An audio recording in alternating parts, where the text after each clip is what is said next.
Well, good evening, ladies and gentlemen. How's everyone doing tonight? Hope everyone's doing well. Do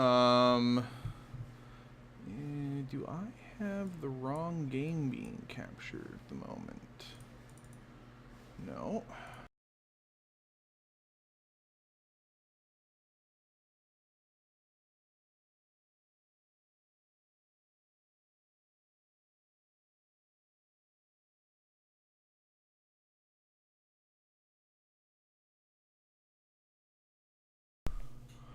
Okay, so I have Goetia asked to be captured at the moment, and there we go. There it is. Perfect. I didn't break everything. So how's everyone doing tonight? Happy Thursday. Week's almost over. So, tonight, since we finished up Yakuza Kiwami, last night, and for the most part, I have some stuff I have to do, but I'm going to do it behind the scenes just because it's a lot of really tedious grinding. And I'm going to try to start moving away from doing that on camera. Hey Alex, it's all good, man. And yeah, it's going to be a little Halloween time. So, Goetia is a game that came out, oh god, I want to say like a year and a half, 2 years ago almost. It was a game that's been on my radar for wanting to play for some time now.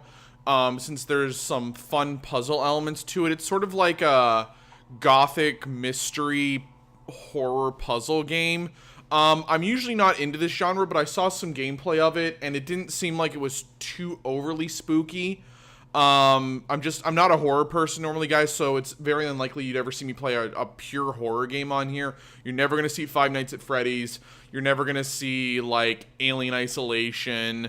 You know, basically you're never going to see Resident Evil unless it's like I'm playing with, like, unless it's like 5 or 6, because from what I understand, 5 and 6 are basically shooters with zombies, and even there I'm probably not okay with it still. Not that I'm against zombies as a mechanic in game. Like, I'm okay with the game The Last of Us, but that game is less about trying to scare you with zombies and more about really good storytelling. No, I wouldn't even play... no Silent Hill. You will not see Silent Hill ever on this channel either. So no Silent Hill, no Resident Evils, no Alien Isolations, no Five Nights at Freddy's. Until Dawn won't ever happen here, probably. I've seen a playthrough of Until Dawn, and I know on camera, even with, like, the lights on, I wouldn't be able to handle it. So probably won't see that here ever. But as I said, I saw Goetia. It doesn't seem too bad. As I said, it's sort of like a gothic murder mystery puzzle game. So we're gonna get into this. Clock Tower? Oh, no Clock Tower. Hell no. Clock Tower franchises? Hell no. Fatal Frame? Hell no. So, sound has a particular importance in Goetia, especially in certain puzzles. For an optical experience, sit in a quiet and dark place and put on headphones. Well, we're definitely not sitting in dark places. Sorry, game. That's just not happening. I don't know why the desktop audio is not capturing properly. Hold on. Let's try that. Alright, now we got some audio. Alright, y'all can hear this now? So, we are a little white orb creature thing right now, and there is a crow. Is this a gravestone?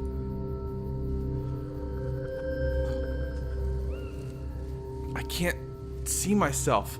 There's no one here. Am I? No, this isn't right. Good. It seems I can still move, in a way. I can also see things. But I don't feel anything. Stay calm. Something's wrong. Think, Abigail. Alright, so I'm a woman. Okay, cool. So I gotta be, like, a little bit more girlish with my voice? It's like something like this? I know this tree. I'm outside the manor. I just need to think. No, this is wrong. I need to find help. Help! Father! Mother! Annie! Abigail writes down all her thoughts in her journal. Each time this notebook icon appears, you can see her latest ideas regarding recent events. Perhaps they'll reveal some hints about her next goal. Press J to open the journal. Alright, J. The Awakening. I am Abigail Blackwood, daughter of Abraham and Helena Blackwood, and Annie's sister. To be honest, that's all I remember after the fall and my final scream. I don't really understand what I am or what's happening. I need to find help. I need to find my family. Alright, so we are a scared little girl. How does one move in this game? Alright, so I click to move, it looks like? Can I? Alright, cool. So, I remember the path to the village, but I'd rather stay here for now. I don't think I'm very presentable at the moment. Okay, so not to the left. We're going to the right then. Okie dokie. Clues. By holding control, you can highlight every noticeable element in the scene. A magnifying glass will appear on every clickable object. So control, I can click on this statue and investigate. That's strange. There's a hexagonal shaped carved out of the pedestal, as if something has been taken out.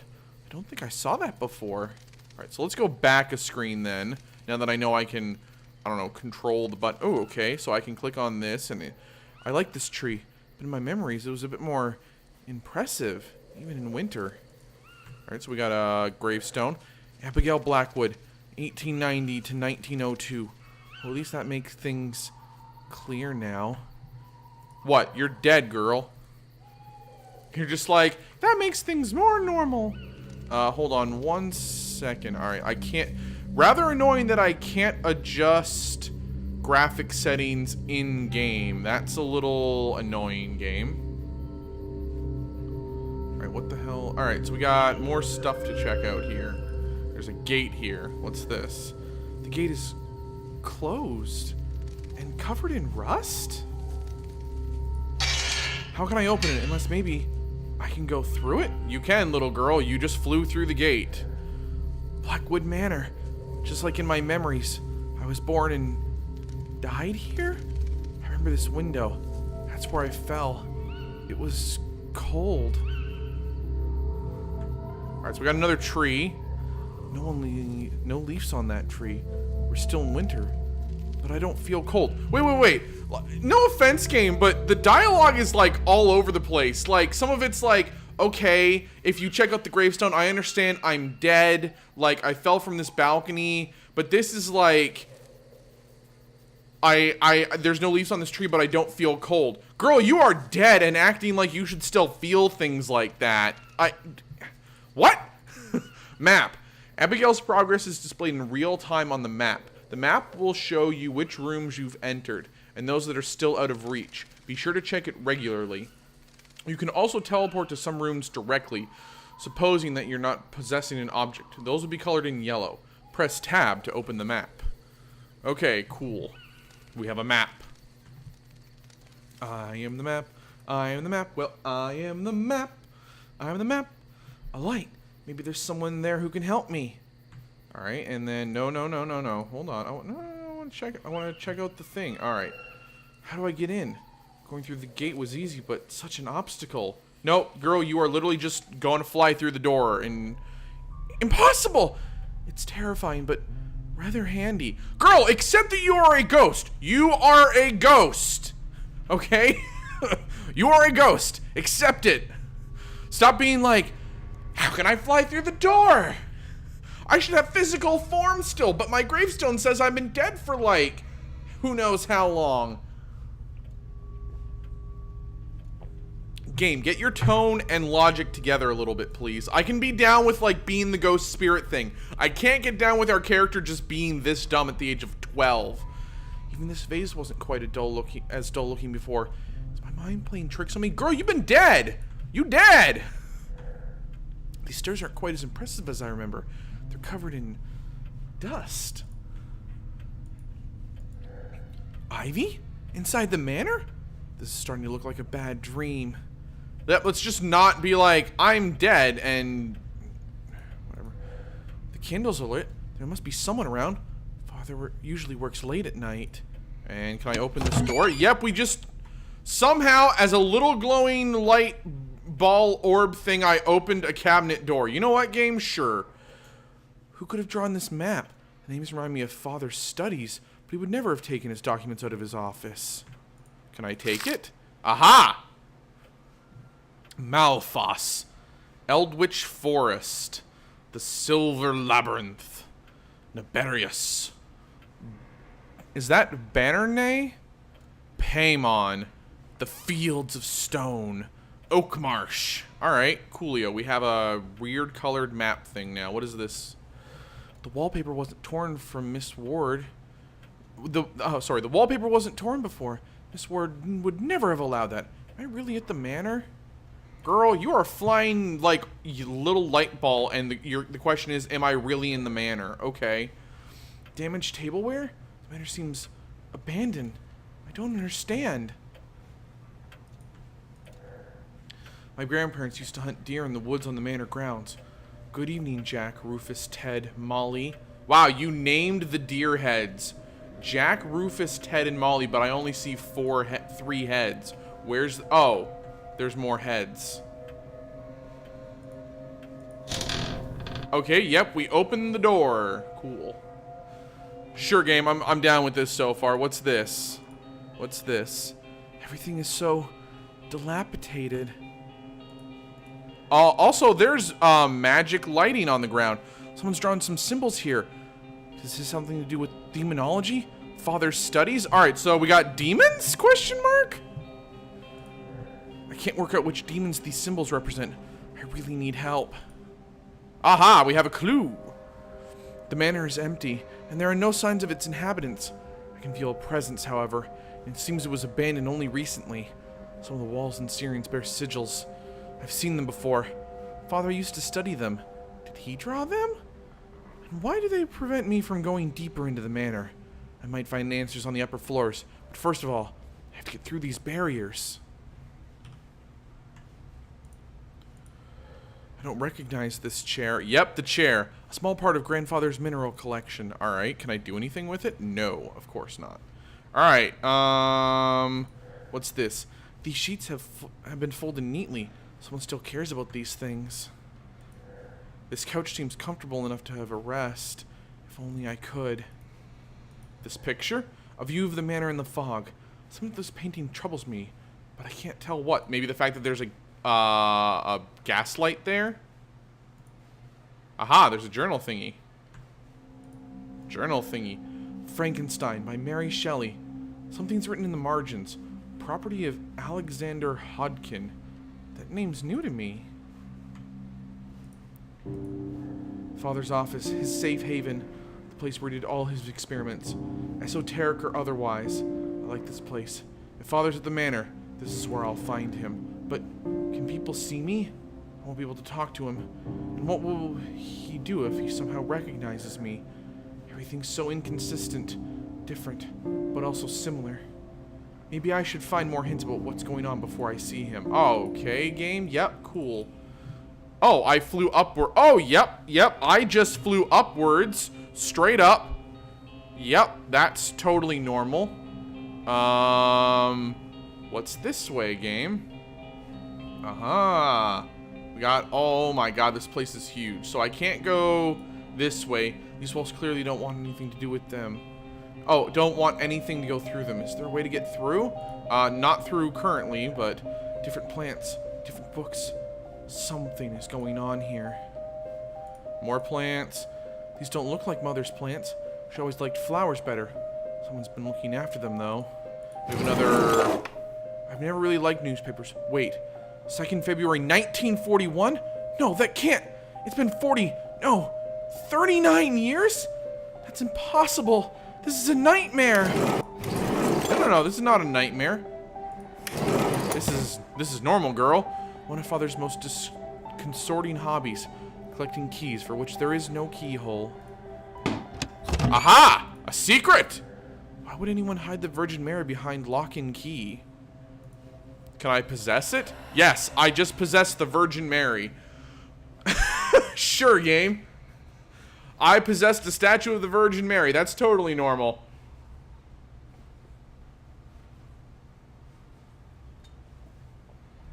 Pretty sure that's against religious laws, but who am I to judge a game about a flying, you know, white orb? Oh, no, I missed the tutorial on These don't look like... no, I want to set the statue down, game. How do I leave the statue? Ah, I had to move it down here. Aha. Investigate. I really want to know what this switch is for. Well, let's push the switch. Something important has been hidden in this cupboard. Yep.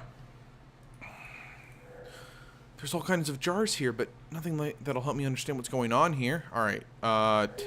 Some accounting, invoices, deeds of property, and what's this? Aha! We have documents. All the documents. Registration District, Coventry. 1961! Death in the sub-district of Coventry Northeast in the Metropolitan Borough of Coventry. 28th of October, 1939. Why was this filled out in 1961 then? Number 3. Where and when and where died? 24th? I can't tell what. Is that a 7, a 4, or a 9? They all look the same, unfortunately, with smudged ink. In Oakmarsh. Abraham Edward Christopher Blackwood. Male. 76 years. Professor of literature. Cause of death? Lung cancer. Certificate received from D something, 27th of October 1939. When registered, 27th of October 1939. Okay, so it was the 27th of October. Certified to be a true copy of an entry in the certified copy of a register of death in the district above mentioned, given at the General Register Office, London, under seal of the said office, the 22nd day of April 1939. And the rest is really tiny print. Coolio.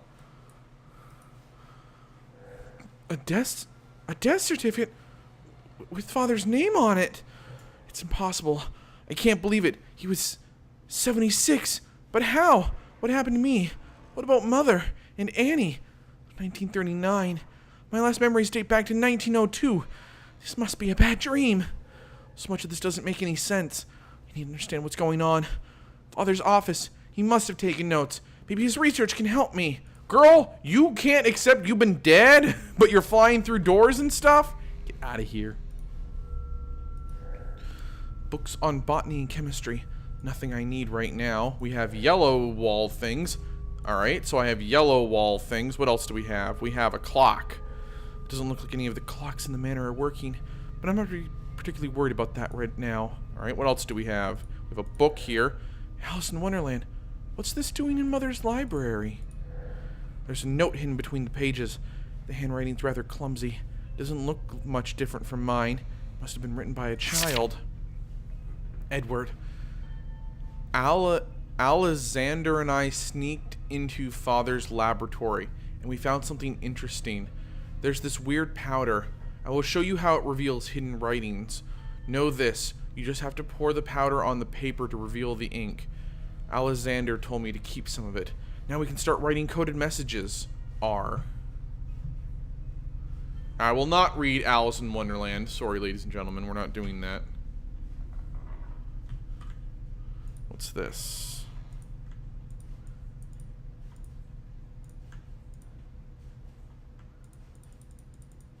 There it is. Mother's favorite cane. Alright, what else? We've got a book up here. Books on botany. Oh, that's the books on botany entry. Okay. And we've got whatever this is. This looks like a puzzle game. I've got a weird headphone ear symbol. Okay. And if you combine that with a cross symbol and put like a weird stand thing on the bottom, and then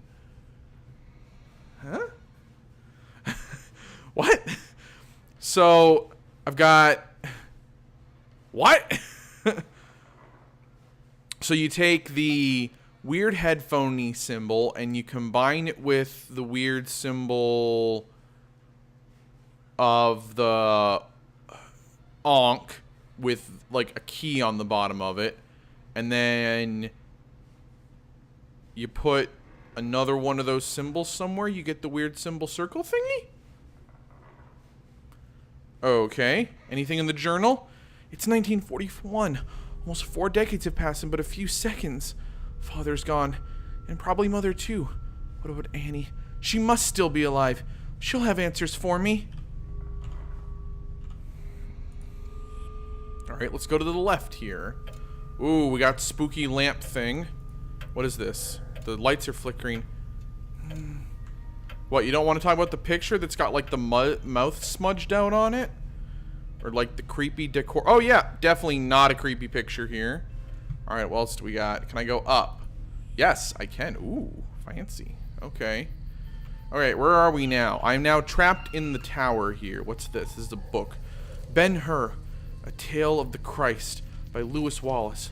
Even a book out of its shelf isn't in Annie's habits. Well, maybe Annie's dead. Alright, so we've got a place where they don't want me to go still at the moment. Okay. So this is a very tall tower, but I can't do anything. And I've got this window here. What does this do? It was here. I fell out of this window. It was an accident, but I clearly remember falling here. Whoa, whoa, whoa, whoa, whoa. Time out, game. Time out. This window? Okay, I'm sorry. There's no, like, this little 12-year-old girl, let's say she was average height at, like, I don't know, let's say 4 feet. She was maybe, based on, like, this stairwell to here, okay? Each one of these steps is what? Like, let's say 3 inches tall. So that's 3, 6, 12. That's like a foot right here. Okay, I guess maybe she fell out the window somehow? I'm not buying it, game. Also, hold up. Hold up. Let me just take a moment here. Let's go back outside. Okay? According to this game, my girl fell out of this window right here. There is a balcony here. From here to here should not have killed her. That's like 2 feet. Oh, never mind. She fell from like here to like... Wait. Time out then. If that balcony is a second story up, okay, where the hell is the entrance to this balcony then? We literally just came from inside. There is no doorway there, game. There is no door there. Hey, Chris, how you doing? We're having fun here. We're exploring spoopy houses with potential demons in it and puzzle solving. And a little girl who can't accept that she apparently died in 1902 and that it's at least 1941 at the moment. Okay, that door was really loud, that door creak. How's the volume, by the way, guys? Is the volume okay? Oh, spoopy window tree. Alright, let's look at this. Books about magic? Not a science I'm familiar with. It's magic. This one looks different. The building and renovation of churches. I think I remember hearing about a chapel in the woods near the manor. And we've got the magic glowy book, which is, these books seem important, and they're well worn. What's this one have in it? Okay. Have you ever heard the story of Icarus, who flew too close to the sun? Let me tell you our version of that ancient story. A man who thought himself a great alchemist and master of the elements of nature found an old, forgotten grimoire that would teach him to summon demons and command them to carry out whatever he wanted. Now this man gained his power by following the lead of those before him. That is to say, he had used the results from experiments performed by other masters to appear wise to those around him. However, while he was good at applying that which he had learned from others, his ability to think on his feet and to reason was lacking. This man loved a woman who he had never spoken to. He watched her from afar, admiring her beauty and dreaming of what it would be like if she was his wife. He spent so much time in the world of fantasy, where she was his, that his obsession had started to take a toll on him. He couldn't sleep, eat, and became isolated from his friends. The directions in the book were clearly laid out because of his adeptness at following instructions in his alchemical manuals. He thought he would master demons as quickly as he mastered alchemy. Out of desperation for this woman, he summoned a demon named Beleth, who it was said could create love between a man and a woman. Sensing his desperation, the demon came to his summons, and the man was sure that it was his skill that brought Beleth to him so quickly. He commanded the demon to bring his love to him with haste, and without harm befalling her. The demon laughed, saying it was an easy task, as the woman felt the same way as the man, but he would require but a single action from the man to ensure her success. Ecstatic, the man agreed to do whatever Beleth needed to accomplish the task.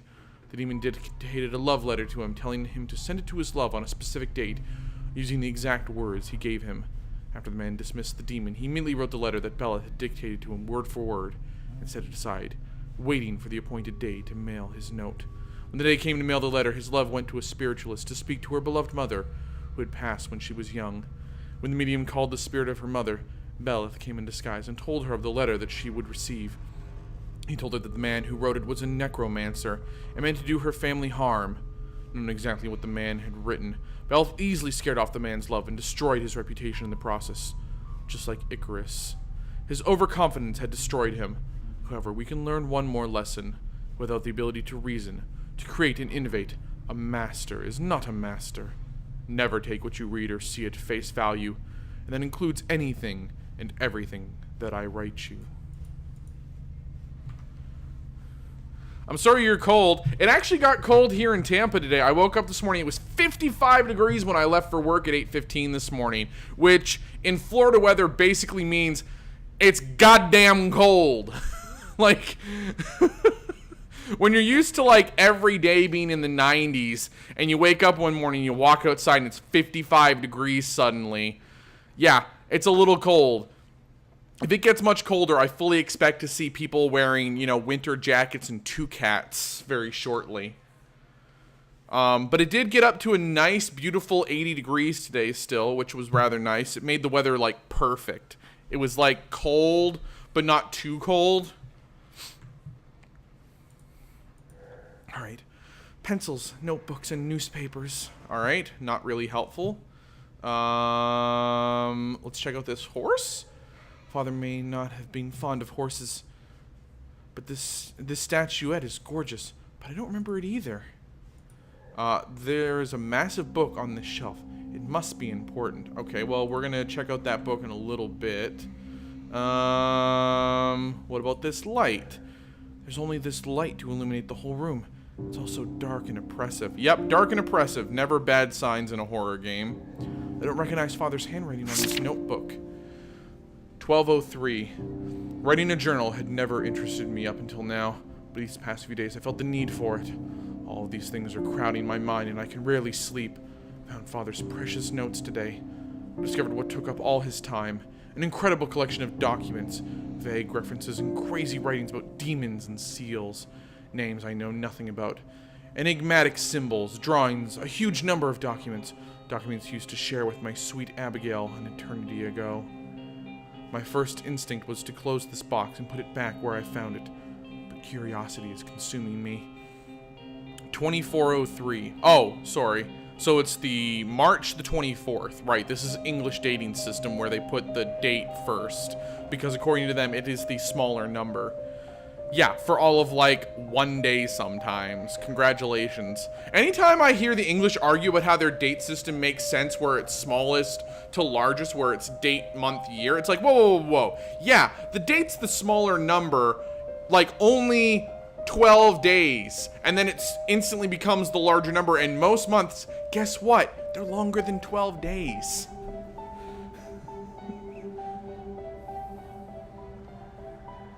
I think the ghost would be kind of interesting as well. My big problem so far with the game is the fact that, like, this little girl is, like, woke up from her grave. I made her check her gravestone, and she's like, well, that makes things a little bit clearer. And then just, like, there's all these interactions where she's like, can I really go through this door? Why am I not cold? Am I really a ghost? It's like, girl, you saw your own gravestone.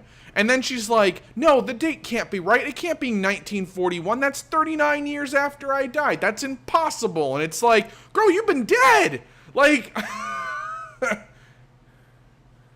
day, month, year just doesn't make any sense to me. Like, you can write it however you want, but you put that day first and then the month. Like, sorry, but the day count is going to surpass the month count very, very quickly. Especially like the first half of the year. We're literally 1 week into the month and your date is larger than your month already.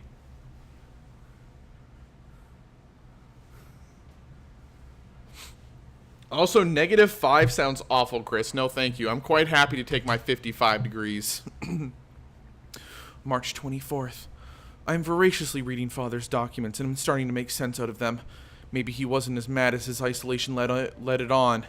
What I took for a time-consuming hobby was actually an in-depth study of an ancient cult named Goetia. There should be a D there. It's not an in-depth study of an ancient cult. Name Goetia. It is named Goetia. No. God damn it, game. The idea of it still maybe I'm wrong. Maybe 1941 or whatever year this was written in English, that actually is correct. I guess I shouldn't judge too hard. The idea of it still seems crazy. And maybe it is. Goetia was used to call forth demons to ask questions or favors of them. A very human tradition. But these summonings seem to have been possible. Father seemed interested in 5 of these demons. Malthus, Byrne, Paimon, Forus, and Nibirius. These notes are very detailed about rituals, formulas, personalities of each entity, strengths and weaknesses. I have difficulties believing they really exist. However, Father's studies are so thorough and precise that I'm beginning to have doubts. May 12th. Curiosity has gotten me towards knowledge. I tried some of these rituals this past week. I'm happy I can isolate myself as I feel somewhat ridiculous saying out loud the summoning words taken from our strange language. Oh, taken from and strange language? And strange language? Game, there's no vowel there. It's taken from a strange language. Damn it, Old English. Why you make no sense to my brain right now?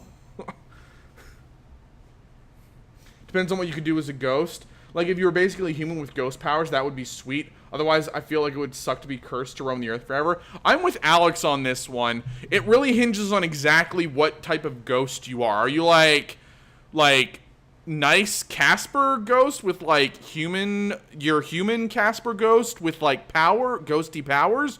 Or are you like dead demonic haunting ghost, in which case I don't want to be cursed to roam this world forever until like Sam and Dean from Supernatural show up to, you know, get rid of me. I have had no success yet. This quest is consuming me.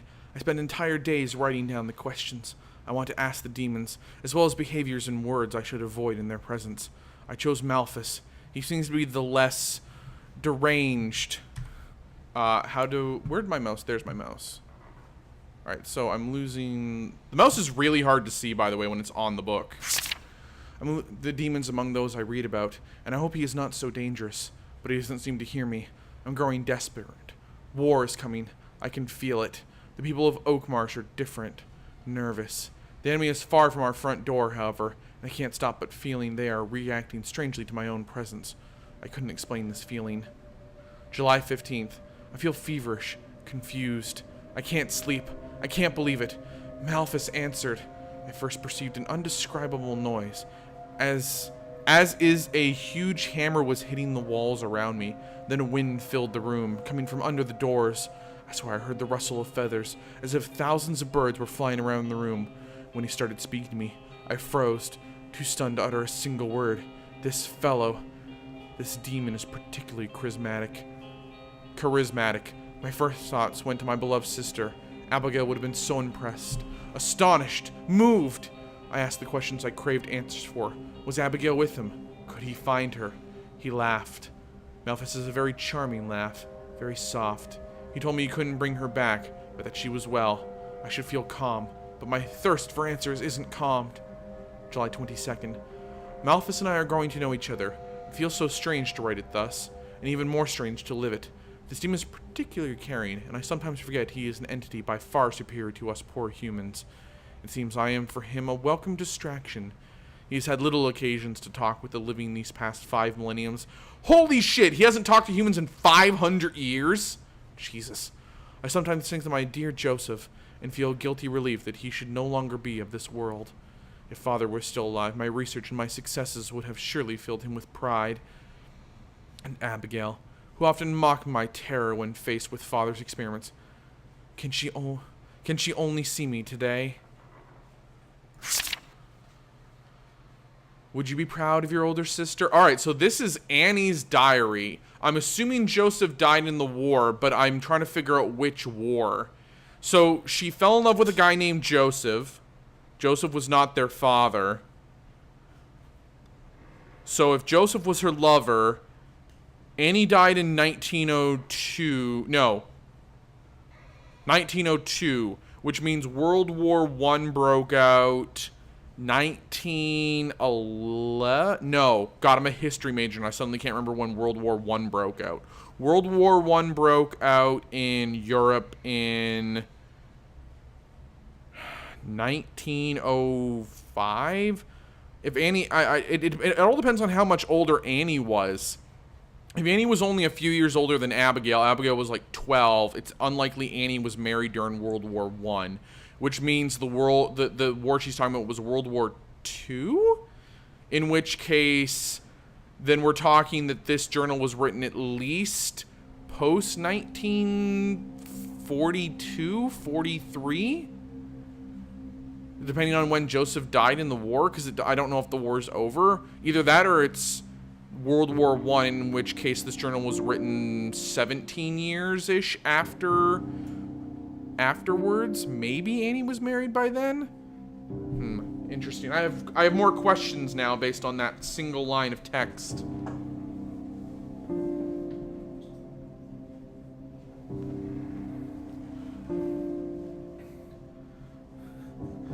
I would be an asshole, Ghost. Like, I'd hide your car keys during the night and maybe move a chair a bit. You could slowly drive someone insane doing that. Or you get sucked up in a vacuum and trapped in a painting. I'd totally do that too, Chris. Especially if I was cursed. Like, fuck it. If I'm cursed, I'm going to be a petty asshole about it to everyone else. Just think about it. Imagine if every day you wake up, another spoon is missing on the bedroom. Spoon is missing, or the bedroom door is slightly ajar. It'd be too minor to make you run, but it would make you paranoid. God damn it! I hope none of you ever become a ghost. Please don't come and haunt me. I don't need none of y'all mucking with me. Thank you. If you're gonna be a petty asshole, at least be a petty asshole to like the people who you didn't like in life, rather than taking it out on everyone else. I keep my research far from my children's reach. Okay, so she has her own children. Okay, I have major questions then. How old was she when Abigail died? That basically determines whether or not this is post World War I or post World War II. She says war is coming though. She could be talking about World War II is coming, in which case Joseph died early on in World War II? Maybe? Could have died at Dunkirk or something, maybe. That was, what, 1939? And her kids? Maybe.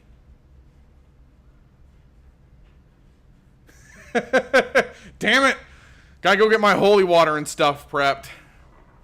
And some silver spikes. Goddamn supernatural. They are too young to understand what is at stake, but maybe I can start talking about it with Gabriel. I'm looking forward to sharing my knowledge of the rituals tied to Goetia, but maybe they suspect something. Alexander seems weary lately. October 8th. They are here. They started bombing London yesterday. Okay, so, no! This is definitely World War II then. London wasn't bombed during World War I. Okay, so this is definitely World War II. That makes sense. 1942. That's the middle of World War II. Joseph is dead, though. So maybe he died early on in World War II. So we're somewhere in World War II based on when she's found this journal, at least. We're somewhere early in the British theater portion of World War II before America joined, I suspect. The London bombings sort of stopped post America joining the war. Not that they didn't still happen, but the London bombings were early in World War II. 1937, 38, 39, 40. Those 4 years were the worst of it, if I remember correctly. By the way, if you guys ever want to watch just an absolutely excellent show about life in Britain during World War II, that's also got a murder mystery aspect to it, go watch Foyle's War. It is on Netflix. It is probably one of the best, like, murder mystery World War II shows I've ever watched. Like, at the same time, it's just really great in both aspects.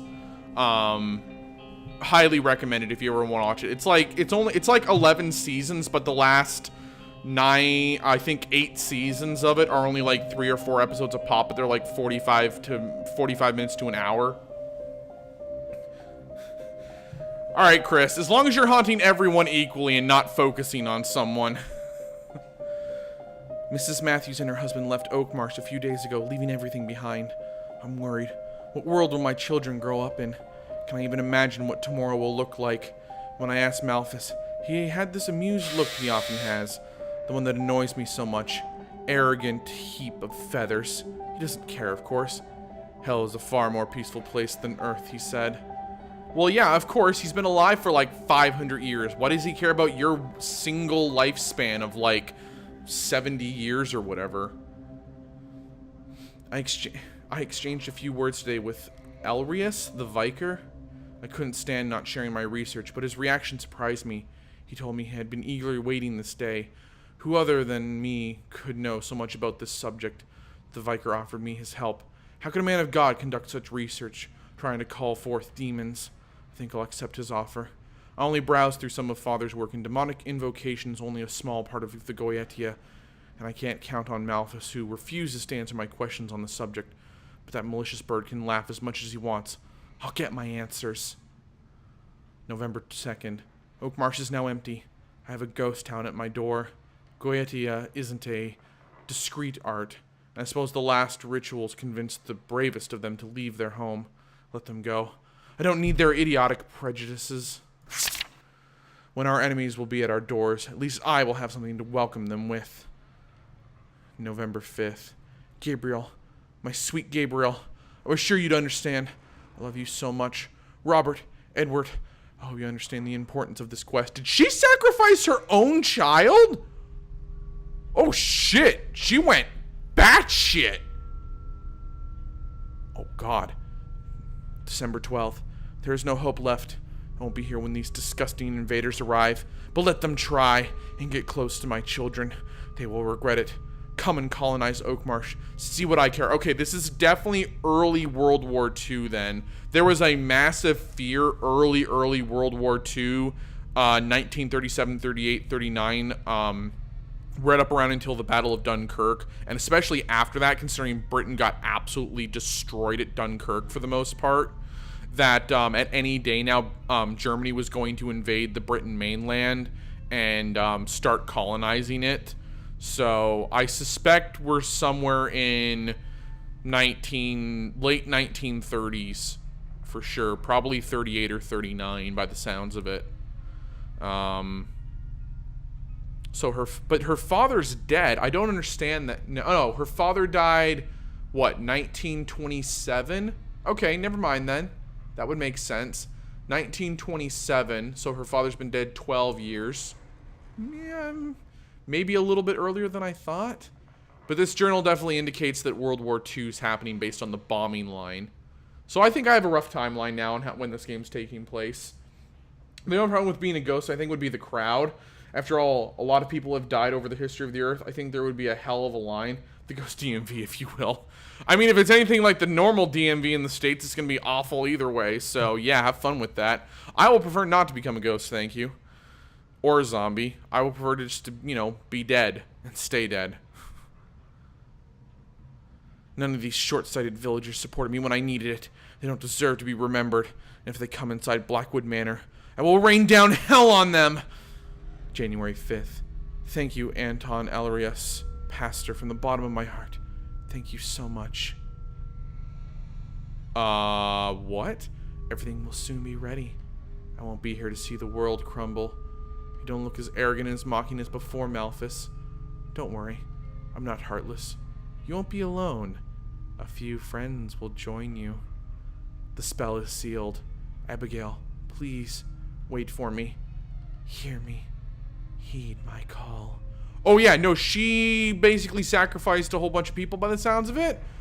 Trying to do what exactly? And Malthus made her go insane? Wow, this game got really dark really fast just from like this single journal entry. You're not going to comment on the fact that your sister basically went crazy? Mother, since you will not listen to reason, I must stop you myself. I apologize for stealing your notes, but I see no other way. Gabriel may be the oldest, but he has no idea what you are up to. I will be back for young Edward and Robert. I forbid you from trying anything with them, or you will dearly regret it. This has all gone on long enough. Farewell. Oh shit. So Gabriel's the oldest, but it sounds like Edward and Robert. Wow, she had 4 kids. Wow, as a noblewoman, that's really surprising. Hold on then. Hold on. She listed all of her kids out here, didn't she? Who is A? Where's my mouse gone to now?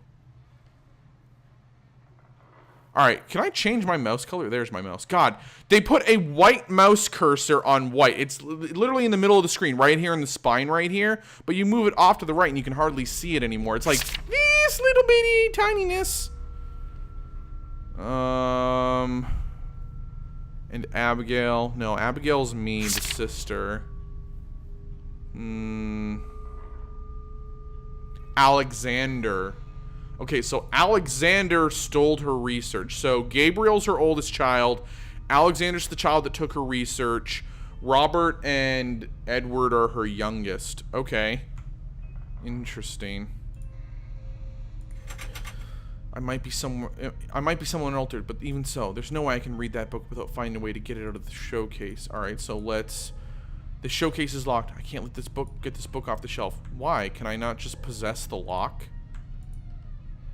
Okay, we can't do anything with that book right now. What's over here to the right?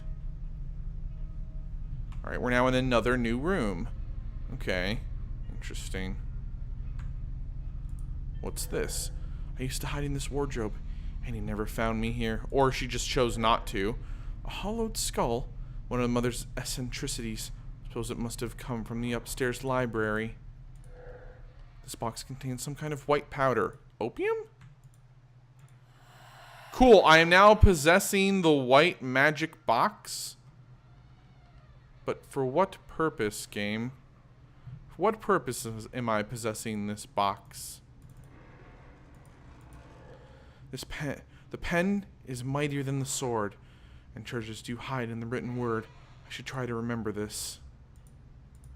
Alright, so I have a magic powder box, which I'm not sure what to do with right now.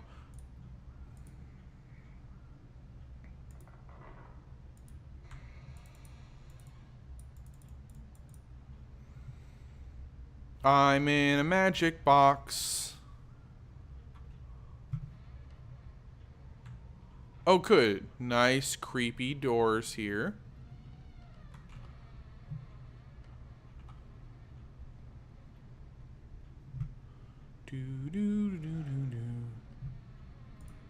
How do I leave the box, game? There we go. I left the box. Thank you.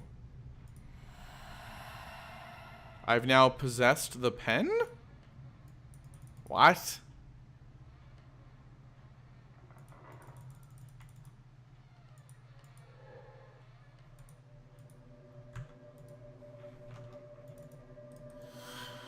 Alright, so if I right-click, I depossess objects. Okay. Let's go right. We're now in... Oh, good. The definitely not creepy... Oh, those are feathers. Feathers?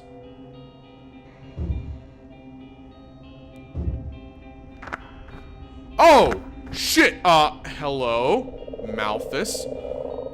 So this guy's supposed to be super charming. Good evening, young lady. Who are you? Did you not read your sister's journal with me? This is Malthus. He's a giant crowbird thing. Oh, come now. You wound me. We are already acquainted. Of course, it was some time ago, and you may not have even seen that I was there. I am one of the kind your father did so love to talk about, even if he elected not to teach you much about me in particular. My current form, shall we say, should be something of a hint.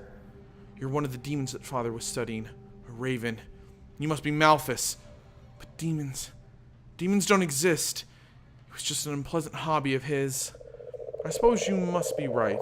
After all, that would be simply absurd. Not unlike believing in ghosts, perhaps. I must say I'm rather surprised to see you here right now. No matter.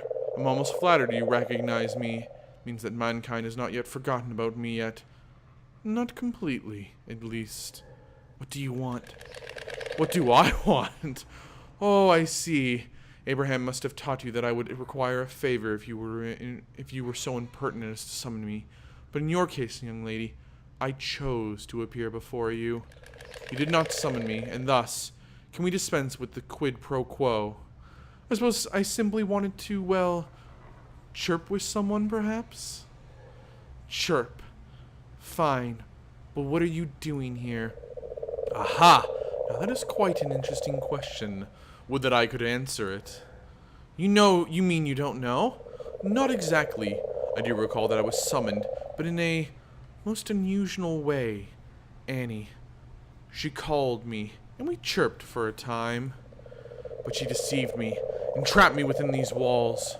All I know is that some part of me remained in the cozy confines of hell, or the remainder, is the manor itself, or something like that. Like, when I possess an object? It does indeed seem that the same forces are at work here. And why are you preventing me from going any further? I am doing nothing of the sort, or rather, not consciously. You see, my girl, we are both pure spirits here, and it seems that our essences cannot collaborate, shall we say? I promise you I would simply love for you to proceed. I dare say that you are the only one who can free me. The sigil on the ceiling could be a hint? An answer? Ah, such a keen mind. If it is not the answer itself, it must be some part of it. My sigil is not complete in this form. It cannot be seen by man, much to my immense sorrow. The sigil you see only represents half of my being, the part that remains in hell. There is another sigil. In fact, it is the opposite of this one. It represents the part of me that is trapped here among the living. Should you manage to find and decipher it, I would be free to leave this world. I knew you wanted something after all. Exposed. Yes, it seems we both need each other. I expect that I can rely on you. You have Blackwood blood running through your veins, after all. If you'll pardon the expression. Fuck you, Demon Bird. I don't want to help you. Wait! You! He's disappeared. Not quite. Do keep up the good work, Abigail. Simply forget that I'm watching your every move. Fuck you, Demon Bird. I don't want to help you. You're an asshole.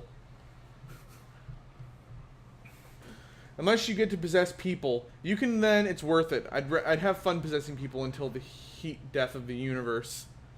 There's nothing to be scared of in this game. After all, you're already a ghost, so what else could happen? Being a ghost is kind of like getting a free pass to stop giving a shit.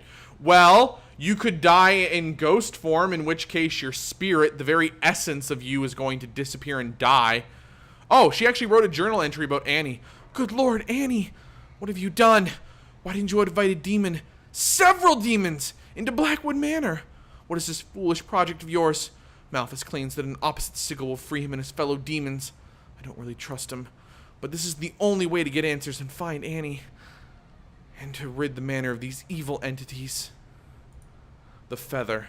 When I'm close to this feather, I feel like something is calling to me, but the feeling is vague. I must be missing something. So that's a clue about the feather puzzle for the writing stuff. Okay. Well, as I said, screw you, you demon bastard. I hate you. Can't go that way. Okay. I can't go up anywhere at the moment. So, we've got Metroidvania elements in this game. Oh boy, guys. I hope you like Metroidvania. The seat was, of course, Father's armchair. What's this? The silver medallion holds the portrait of a dour-looking man with sharp eyes. Joseph, maybe? This ruined tower reminds me of the one the villagers were talking about in the woods of the estate. That's a hint. There's dear Miss Ward, the housekeeper, and she has her keys even in this painting. We've got a glass of wine. I will never know the taste of this wine. I have pictures. Edward Hodgkin, 1940, 10 years old. Okay, so Annie married, I'm assuming, Joseph Hodgkin became Annie Hodgkin. Edward Hodgkin was the guy who owned the book upstairs in the old library, right? Something like that. He was 10 in 1940. So he was born in 1930 then. Okay, so let's say on average marrying age back then was what, 17, 18. So extrapolating back 1930, Annie had her fourth kid. Holy shit. That means she was okay, Abigail was 12 when she died in 1902. Hold on, I need a pen and paper for this. Mathing. I'm gonna put this storyline together. God damn it, game. You can't make me not do it. So it's at least 1941 currently. We died in 1902. That's Abigail death. Abigail death. She was 12 years old. Okay, 1940. Edward Hodkin. He was 10. Means 1930. E.H. Bourne. Okay. Let's say that, as I said, and that was her youngest. Edward was one of her youngest along with Robert. So let's say, let's see here. Who's this? I don't want to possess the painting. I want to look at the painting, game. Oh, never mind. That's the inspection button. Alexander Hodkin. August 1939. He's 28. Woo. Alexander's the middle child. That was 2 years ago. He was 28. So 1939. Alex Hodkin. He was 28. Okay. Annie Hodkin. Here we go. 1940. Found it. So, yep, Annie married. So if she had Edward, and Edward is 10 in 1940, he was born in 1930. Let's say she was 18 when she got married, and she's had at least 4 kids. And I know that in 1940, Edward was 10, and a year prior, Alexander was 28. That means there's an 18-year difference there. So Alexander Hodkin was born in 1912. A. Hodkin born. Wait, no, 39. He was born 1911. Sorry. 1911 he was born. And Annie was, let's say, Alex isn't even the oldest. He's the second oldest. Let's say that there's, just maybe I'll find the information here in one of the other pictures. Annie Hodkin. Annie Hodkin. Annie as a grown-up? I still recognize her, though. Yeah, she old, though, now. Who's this guy? Gabriel Hodkin, 1939. He was 31. Okay, that's really useful information. Gabriel is the oldest. We know that. Gabriel Hodkin is 31 in 1939. He was 31. That means he was born in 1908. G. Hodkin. Born. So there's a 3-year difference between him and Alexander. So let's say that Annie was 18 when she got married and had Gabriel almost as soon as she got married. That means she was born in 1890. Annie was 12 in 1902. Does that make sense, though? That means there's a 6-year difference between Abigail and Annie? Question mark? 16. All right, let's say she was 16 when she got married then. That means she was born in 18... We take the 6 and then 2 more, and then I'm left with 8. 1892 she was born? Question mark? I know Abigail is 12 when she died, which means she was born in 1890. When she was born 1890, Abigail born, and Annie's older than that. So Let's say Abigail... God, I don't even know when Abigail was born. Does this photo not tell me what her age is? No, it doesn't tell me her exact age in 1940. That's really unfortunate. Alright, let's look at this picture. Robert Hodkin in 1940 was 14. So, Hodkin... Robert Hodkin is 14, which means he's 4 years older than Alexander. He was born in 1936. So 1936, R.H. born. All right, I've basically timelined out the kids, and I have a rough estimate that Annie was probably born a few years earlier than Abigail. Let's say at least 2 years older. She was born 1888. 1888. Annie's born. And according to Chris, in 1920, marrying age was 16.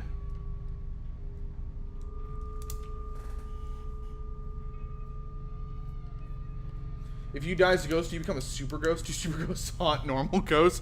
Who knows? Probably. I don't know the rules on ghosts, Chris. Why don't you look up some rules on if they're super ghosts? Okay, so that was actually very interesting. These pictures really sort of help flesh out the timeline. These glasses are still full, as if people left in a hurry. Okay, so I'm assuming that Annie found the book in 1940 then? But the bombings were happening in 37. But these pictures were all taken post that. What did this say? People left in a hurry and the glasses are full. What's this bell do, game? This dumbbell dumbwaiter is connected to the kitchen in the basement. Can I do something with it? Oh, I did. I called the dumbwaiter up. I was waiting for a jump scare to happen there. Cool, it didn't happen. Alright, so where can I currently go to? I can go down to the basement? Oh, good. I'm now in the creepy-ass kitchen. Coolio. Smoked garlic. I used to love that smell, but the memory is fading. I don't know what smoked garlic smells like, but I don't really want to know. Alright, so I can't go to the right currently because there's nowhere else to go. So I'm now currently in this room in the kitchen. I can't go through the floor here, but I can go to the left through here down to whatever the hell's in this basement, which, according to the codex, this is all the stuff I found so far. According to the codex, leads to a place called the Fields of Stone. And Malthus is trapped in this weird central part of the house. But it's saying Malthus is also... Oh! No, I can't actually go that far right. Basically, there's a circle saying that under the office, right sort of in the rooms that I'm in, if I go to the left, I have to get in there because there's a secret door in there I need to get to, it looks like. Interesting. Okay, what do I got here? These plates haven't been properly washed. The meals weren't finished either. We got a note. Ooh, here we go. We got a note, guys. There's a sheet of paper on the wall, but why is it blank? How odd. Oh, don't tell me I'm going to have to possess the box that has the special powder in it to sprinkle it on that piece of paper. Ooh, do I have to bring it? Oh, I know what I have to do. There's no food on these shelves. No one's planning on setting in here. Something's preventing me from going any further. It must have something to do with those strange metal sheets bolted to the wall. There's a combination lock on the door. Okay, we now have a new journal entry. Somebody made sure the room next to the kitchen would be out of bounds for me and other beings. Or it could be so precious to be protected in such a way. If I can reach that room, I'm sure I'll find some vital clues. Alright, so I know what we have to do. A thick metal door. Alright, so I need to go back up. I need to grab the box, which has the strange powder in it. Okay. I have to come over here, load it into the dumbwaiter. I'm on to you, game. Yep, load it in the dumbwaiter. Use the dumbwaiter. Oh, we doing it, boys. We doing it. Go back down to the kitchen. Grab the box.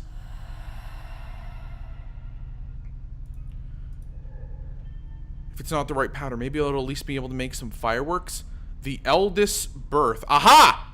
All that writing down I did was worth it. Aha! So, the eldest brother's birth is the code. That is 1908.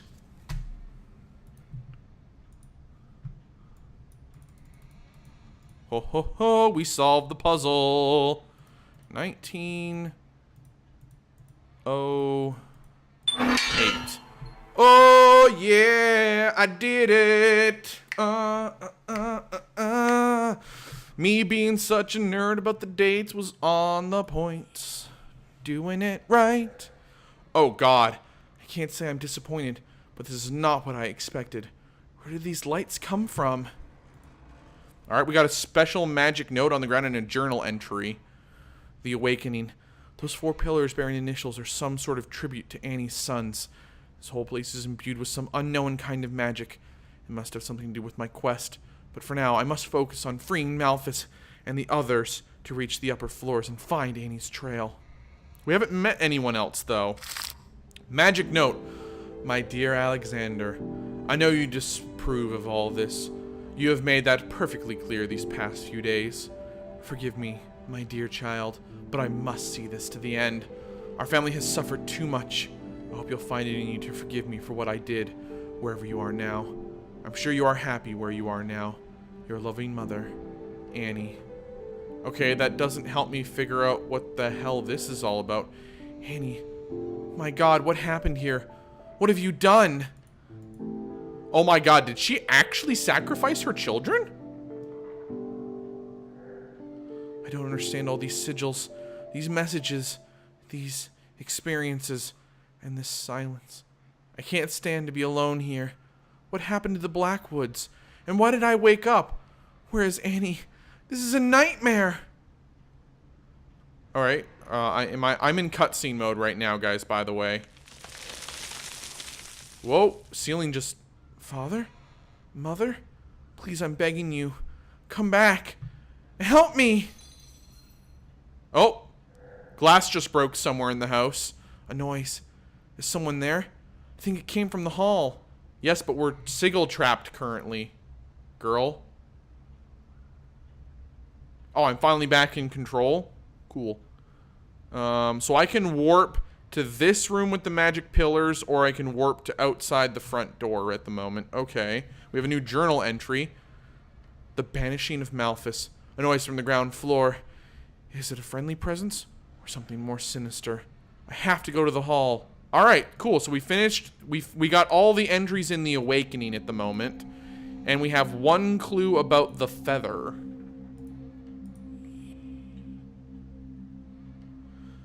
The first bombing on London was 1915. It was Zeppelin powered. I actually know that one without having to look it up. I'm a history nerd. Damn, I thought I was a history nerd. Apparently you got me on shame right now there, man. What's this? Interesting.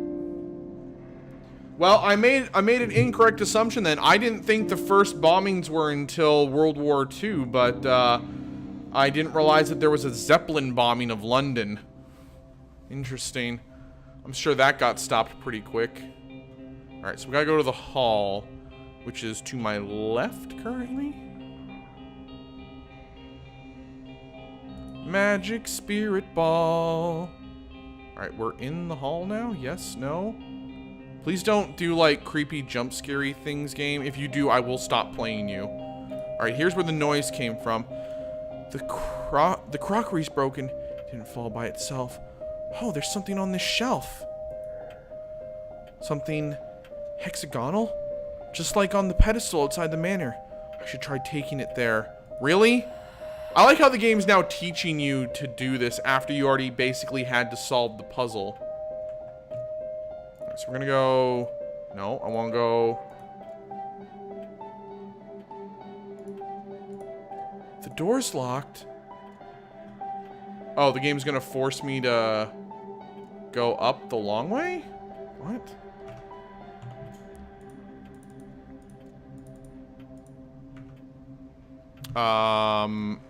Game.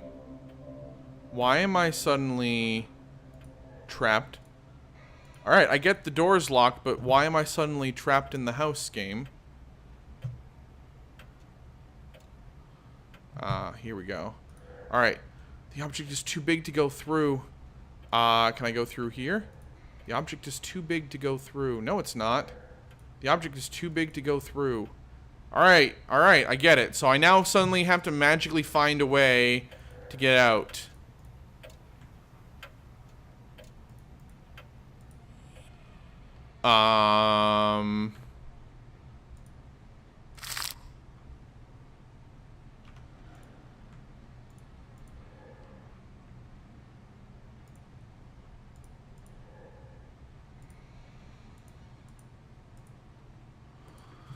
Okay, so I suddenly magically have to find a way to get this outside somehow? Ooh, this door's open. No, it's still locked. Never mind. I take it back, game.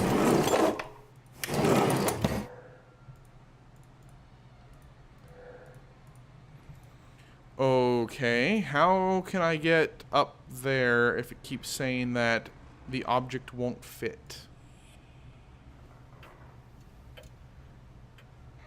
Go possess a hamster, you can make your own holes that way. I mean, that sounds like it would actually be really helpful right now. Look at this. There is literally a crack in the boards here right now.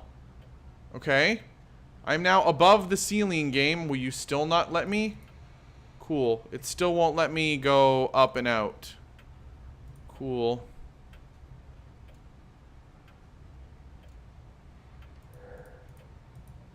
The object is too big to go through. Okay, do I need to... I like how the game is like, you need to go to the woods, but you suddenly can't. The door's locked. Do I have to...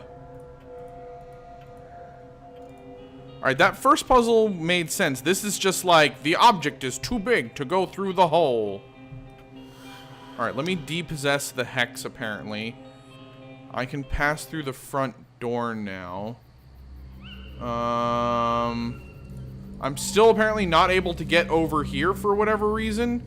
I don't know why.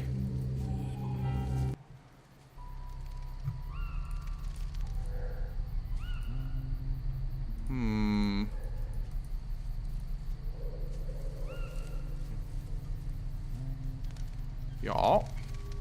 Okay. Don't like the fact that this picture feels like it's looking at me. Go away, creepy picture. Alright, so there's... Okay, so it's slightly... Let me see where this leads down from. Right here. And where do I pop? No! Damn it, game. Go back up. And I just need to not do anything with the mouse after that. We're just gonna... We're gonna hold out here at the top of the screen. So somewhere in here, there is a hole in the ceiling that allows me to go up. Okay, I roughly know where it's at now. Okay. So, alright, I got it, game. I got it. Apparently, I don't know what's going on, but like, I don't know if the screen, because I have this in windowed mode and not full screen, it's giving me weird clipping things with the window. So I gotta come up here and then over here somewhere. Supposedly, there is a... Alright, I'm not sure why. No! Are you kidding me, game? The hole is too big, but if you unclick the object, it falls all the way back down.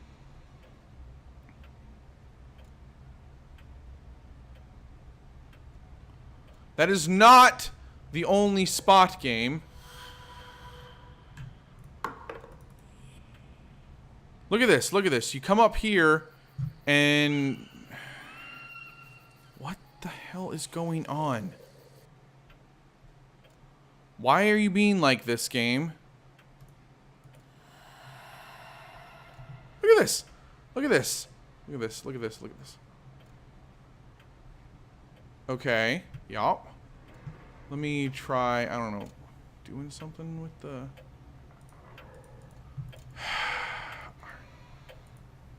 Yes, yes, yes. I know the walls don't want me doing stuff, apparently. But...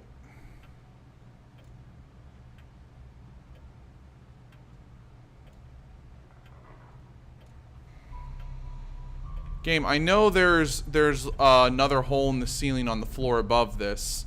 I have seen it because I've been in that room.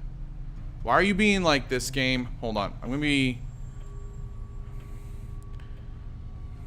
Main menu real quick. Options. Graphics. We're gonna go exit window mode. Alright.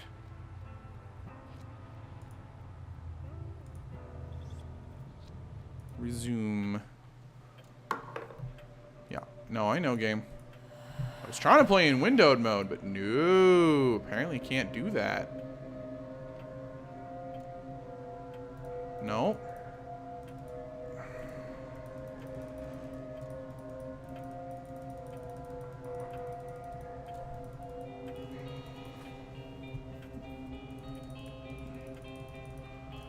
I'm not sure why the game won't let me do this. What is your problem, game? Jesus. The game's like, you must take this to the wood. And it's like, I get that, and I'm trying to do it. But the object is too big to go through. I don't even know what I need to do at the moment then, game.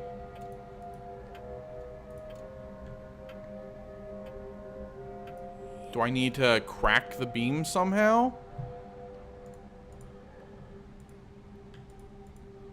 This hole should lead somewhere. Are you kidding me? I have to go through the magic gas hole with the thing, maybe?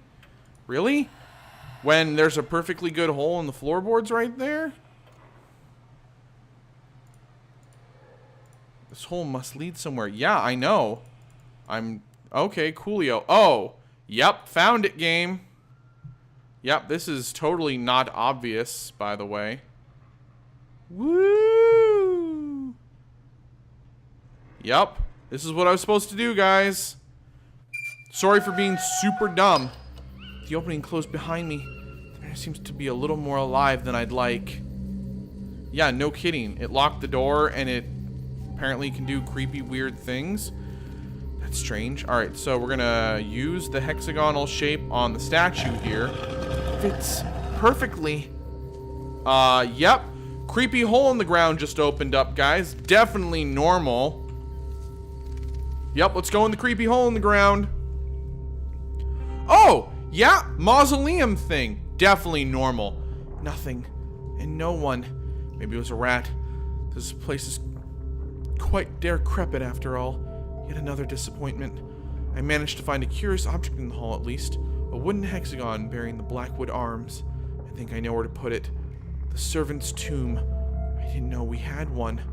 I would love to say hello to Miss Ward. You have a servant's tomb? What? A key, of course. Now let's find the lock that it opens. If it belongs to Miss Ward, as I suspect. What's this other one, then? What would someone be hiding among the coffins? I'd like to leave this place as soon as I can. Yep, we're just gonna possess the magic key, guys. Definitely normal. Definitely normal. Yep. Magic creepy tomb. Cool. The door is locked. We're going to need to open the door. This key is too small for the manor's massive doors. It must rather open some furniture item. Okay, so I need to go up then so I can fly back into the manor, question mark? So then I can go through here. Cool. Alright, the object's no longer too big. So now I can fly in here. Okay, cool. I got you, game. I got you. So where haven't I explored yet? The far right end of this hall. Okay, so we want to go to the far right end of the hall. Wait, is that the only room that... No, I would not like a guide yet. I actually want to try to figure this one out a little bit. We're gonna be smart boys. We're gonna be smart boys. Alright, so are there any furniture items in here with keys that I needed? No. I don't remember anything that needed a key. Oddly enough, I haven't found much of anything that would need a key at the moment. Do do do do do do do. Chris, can you tell me on average though how long it takes most people to finish this game? So far I haven't got a single achievement, and I know there's achievements for this game. I know this for a fact because I looked it up. So, still nothing that needs a key. Ah! No! No! I accidentally clicked out of the game there. Whoopsies.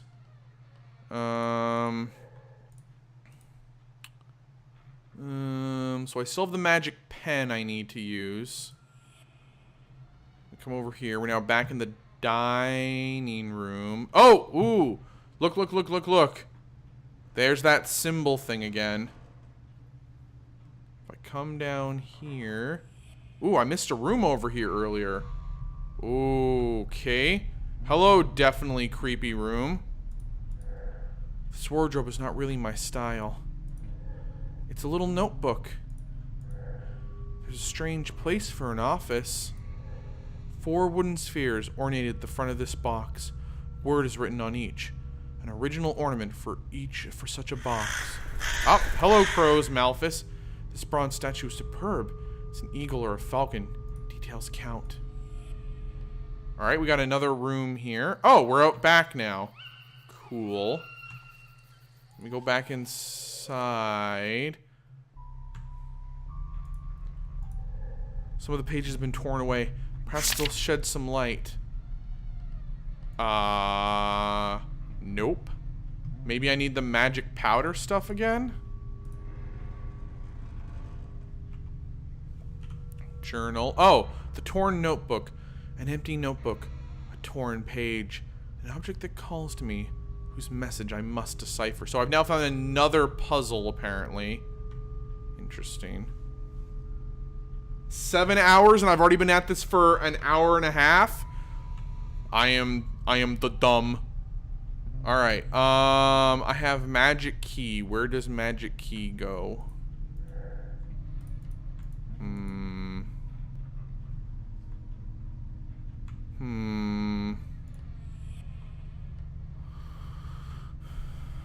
That's the, pen. I honestly don't know where this key leads to at the moment. Huh. I don't know of a way to get... maybe I do. If I call the bellhop, I can get the key back down to the kitchen? But I don't remember there being a key lock down there. Remember...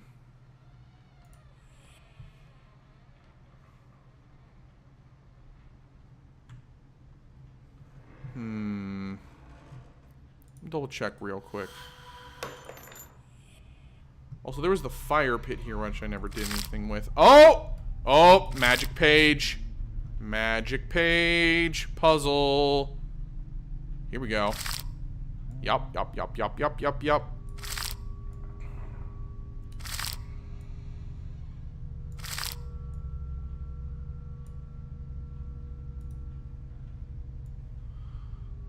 Here we go. My young brother. I haven't...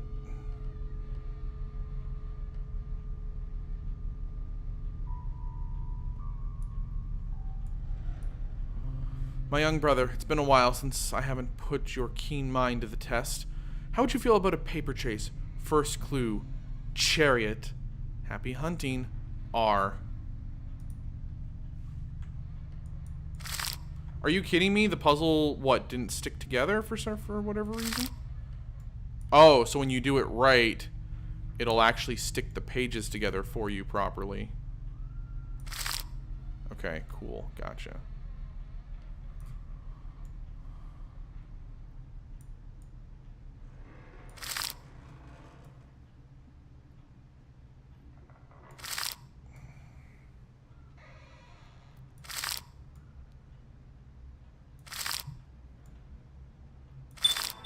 Aha! There we go. Now it's officially a clue. Alright, journal. Where did that put it? Oh, number 3, the torn note. Someone threw this note into the fireplace, but it didn't burn. It mentioned some sort of treasure hunt created by someone named R to his brother. Maybe the reward could be interesting. Alright, well that's Robert to Edward then. Also, is there a key down here? Nope. Okay, so I can't go through this door yet. A must stand for Alexander, I suppose. E for Edward. G for Gabriel. R for Robert. Okay, but like, what am I supposed to do with it?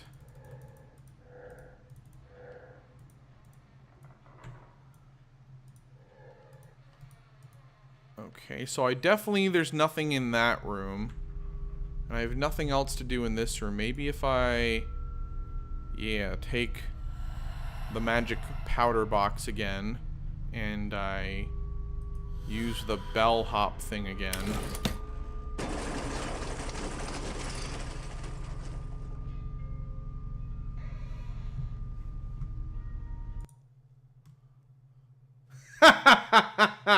I am the dumb.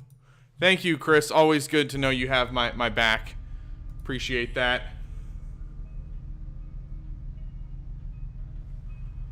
Alright, so we're going to possess this magic powder box again. And we're going to come over here.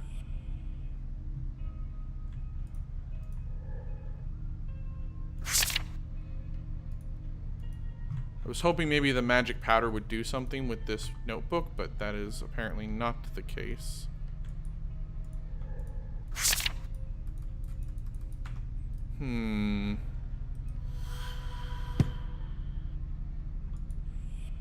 Chariot. The horse statue, maybe? Wasn't there a horse statue in the father's office? A very ornate one? Yeah. No. Isn't this a clue? Part of the clue? Oh, the key for the notebook in the... Oh my god, I'm so dumb. I forgot there was the book that it was in the cupboard there that I need the... I don't know why they didn't make a note of that. Thank you for remembering, brain. It's only been an hour and a half and I'm already forgetting stuff. Here we go. Yeah. Malthus. Opposite sigil. Banishment. So I need a double circle. I need the three-prong thingy on top. I need to put the trumpet horn things there and the candle basey thing there, and then I gotta put like a hourglass symbol in a circle in the middle and have like a mallet hammer symbol off to the right there. Okay, where's my mouse gone to now? Mouse, where are you?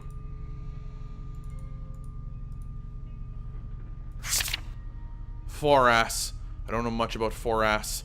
The texts say that he knows about medicinal herbs and stones, that he teaches logic and ethics, what kind of ethics, and that he can make people invisible and eloquent. This green moss appeared during the night after my summoning attempt.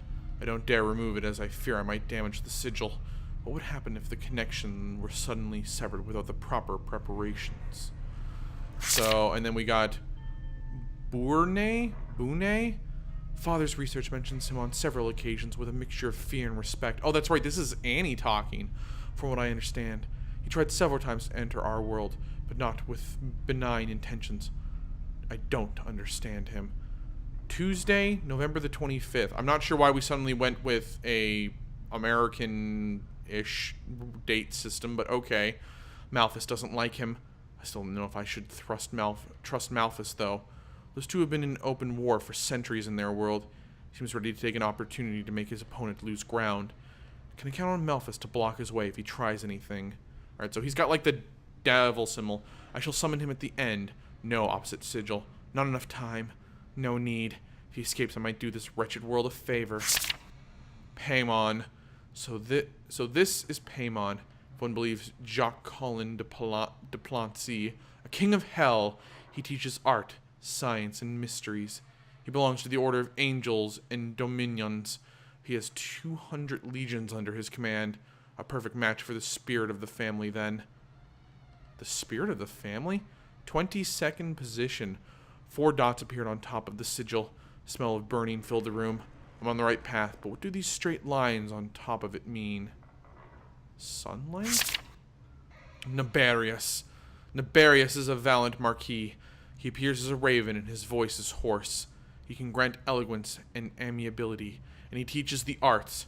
He has 19 legions under his command. Ooh, so he's almost as strong as Paimon then, who has 20. Oh no, Paimon has 200. Never mind, Paimon's like full-on badass. Okay, got it. So Paimon's like stupid powerful. Got it. And then Malphus, who... Right, I understand that, but I want to read the notes on this. Malphus is a something Prince of Hell having something something. Why can I remove the paperclip somehow, game? Nope. Okay, I just can't read that note then for whatever reason. Cool. I've had my fill of ravens. Once again, not much information. He seems to intrigue Gabriel. Maybe I should offer to let him attend the summoning session. Gabriel is the oldest child. Okay, got it. So, Nabarius is purple, Malphus is blue, Paimon is yellow, Bune or Bure, however, I don't know. That N is very... That N-R... Yeah, that's an N, so it's Bune is red, and then Foras is green. Got it. Well, well. That's quite the discovery, young lady. Oh, that's right. Well, well. That's quite the discovery, young lady. Do you remember this sigil? Try to memorize its every relief. This will be crucial when you try to chase me out of these walls. Okay, but... Oh! Malphus' office sigil has been revealed. Every room once blocked by his presence is now accessible. Oh, okay. Interesting. The banishing of Malphus. So here are the 5 demons that live in Blackwood now. Bune, okay, so it is Bune, Foras, Nabarius, Paimon, and Malphus. Of course. Annie, why are you doing this? I feel so lost and powerless. Now I should be able to banish Malphus from this place. Then I'll take care of the others, and for that, I'll need to meet them first. I'm scared, but it seems I have little choice in the matter. Am I supposed to cleanse Blackwood? Is that why I'm here now? This is madness. No! This is Sparta!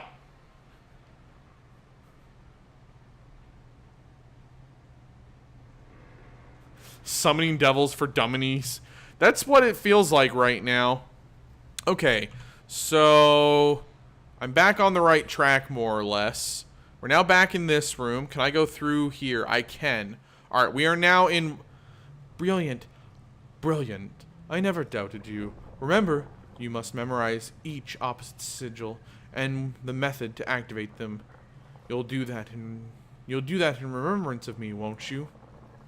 So we have another entry here. We've now completed everything for Malphus. After all these disappointments, I'm expecting something more difficult, but hunting a demon is surprisingly easy. I just need to find and focus on its opposite sigil, then cross the wall to free it from the demon's grasp. Let's go upstairs and gather hints on what happened here. To find Annie and learn what these bright altars in the basement of the manor are. I don't know. I don't want to know. I remember these bottles. They must have been here for a long time. Okay, so I was looking at the clothes, not the bottles there. More bottles. Some are empty, others full. It's wine, apparently. Or maybe vinegar? Got a lot of alcohol down here. The tap on this oak cask is covered in rust. Uh-huh.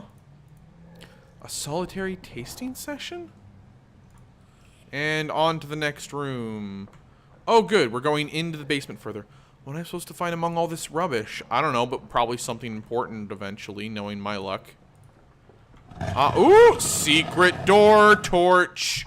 Yo! Secret door! A milk can. It's empty. I recognize the paneling from my bedroom. What have they done with it? Okay, so we now have Whoa! I'm assuming these are, what, the backers? This has to be, like, the secret. These are all the fun backers and, you know, family members of the people. Yeah, here it is, probably right here. To the founders of Blackwood, The family is ever grateful. Mohammed WFMMK Al-Kuwari, Matthew Anderson, Annie Sophie Mali, Palante Adventure, Requia Badir, Paul A. Baker. Yeah, this is basically the Backers Cave. Okay, coolio. Look at all the cool backers and a baby. Alright, well that's a nice little touch that they literally put in a secret room here in the basement for the backers. That's nice. Very nice. Very nice. Alright, onward to actual gameplay. I didn't know the manor had a cellar. Doesn't seem new though. Oh no, this definitely... The mechanism's cables go down this well. Each clue takes me deeper underground. What am I going to find down here? I get the feeling like the game didn't expect you to actually come down here yet. What? That's my portrait. And all these candles. It's like a mausoleum. I don't feel at ease here. Find out we're now like right under her grave. These flowers are my favorite. Even like this, withered and dull. Annie was the only one who knew how much I liked them. No chain. And no picture inside either. This pendant looks so lonely. Its shape is quite unusual. This metal beam seems to be supporting the ceiling in some massive mechanism as well. The cables go down. Alright, well we're not going down into... We're not going down into no well right now, game. We're going upstairs. We're finding clues before I go into any no stupid well. Mama didn't raise no fool, game. I know what happens when you go in the creepy well. You die. That's what happens. You die in the creepy well.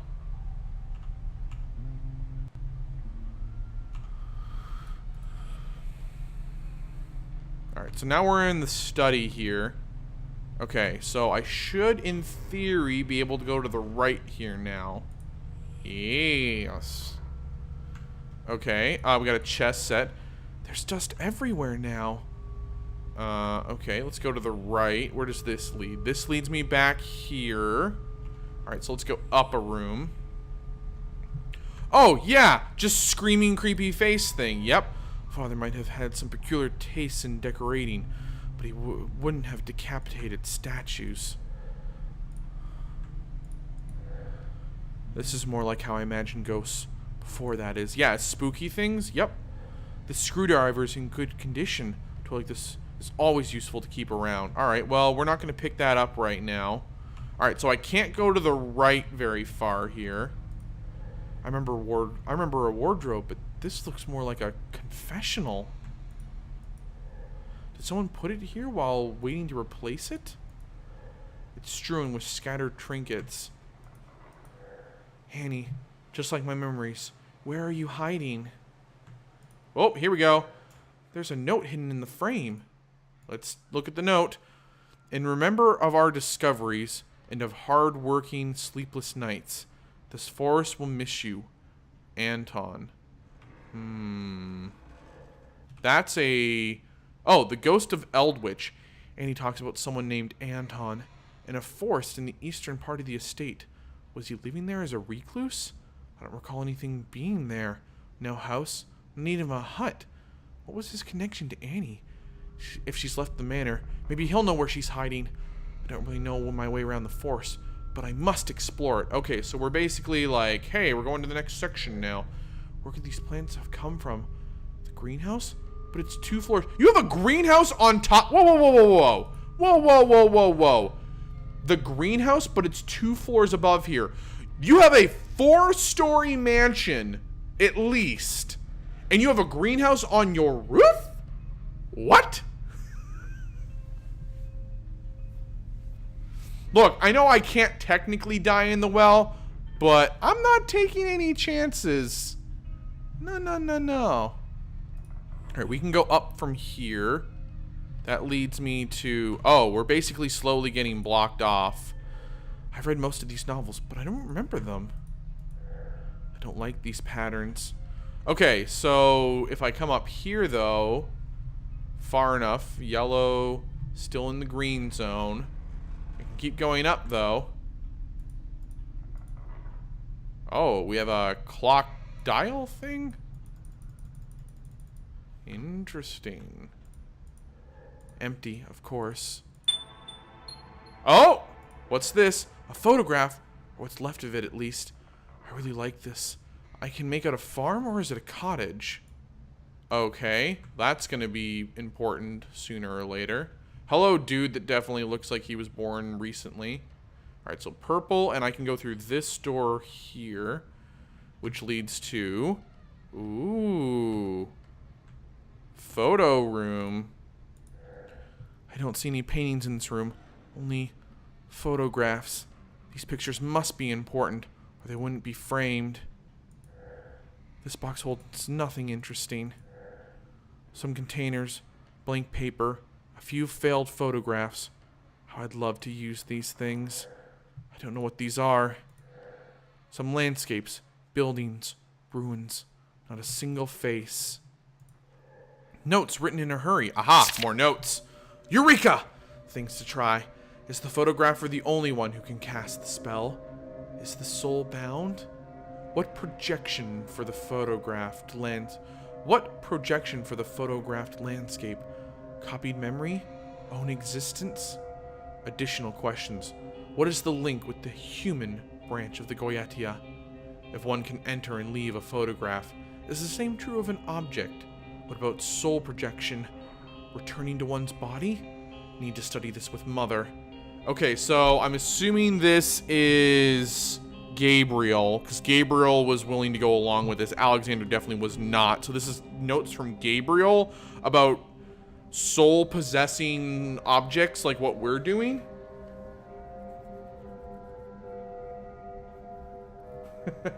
I'm sorry I ruined your Timmy stuck in a well joke, but it said to go upstairs and find clues, so we're upstairs finding clues right now, okay? Is the photographic gateway to an existing place? Does the spell create a new place? Need to test with a montage.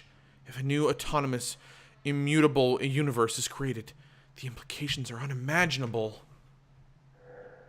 In and out of a picture? An autonomous and unalterable universe? I was expecting a guide on developing photos, but this doesn't make any sense. I don't like this. This room might have a few more secrets to learn. I'd rather not stay here any longer than I have to. Oh, I was expecting body in the closet there for a second. A few vials, some clothes, and clean linen. These all seem harmless at least. No, we want to open that door. Ooh, there's a bed here. Oh, what's this? I can sense something in this photo. As if it were possible to see further. Maybe if I focus some more. Nope, we need to get the other half of the photo. Someone slept here recently. If only I could find a living person. Though I'm not sure if this is the one I'd like to meet.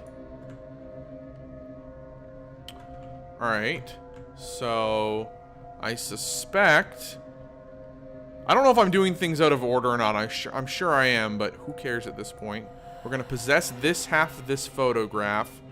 We're going to go in here, and we're going to recombine it with the other half of the photograph. Yeah, here we go. Wham. Oh!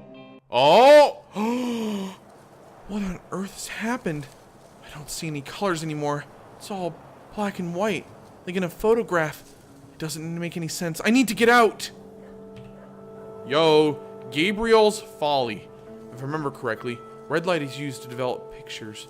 The room was refitted for this purpose by one of Annie's sons, who lived and worked there. It's a very quiet place, as if it was bathing in love and admiration. I'm sure I can learn a few things from this place. My ghostly condition, the manor with all its demons, and now this? I've been pulled into a photograph that I was trying to possess. Is this commonplace in this era? Or some new folly devised by the Blackwoods? I should be able to get out of here easily, but first, I should look for potential clues. Alright, coolio.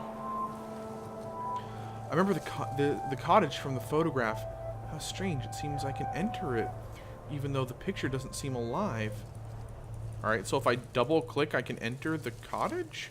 Or no, it's saying the cottage over here. Ah, this one, not the one in the background. Got it. This is unreal. I can sense every detail of these clothes.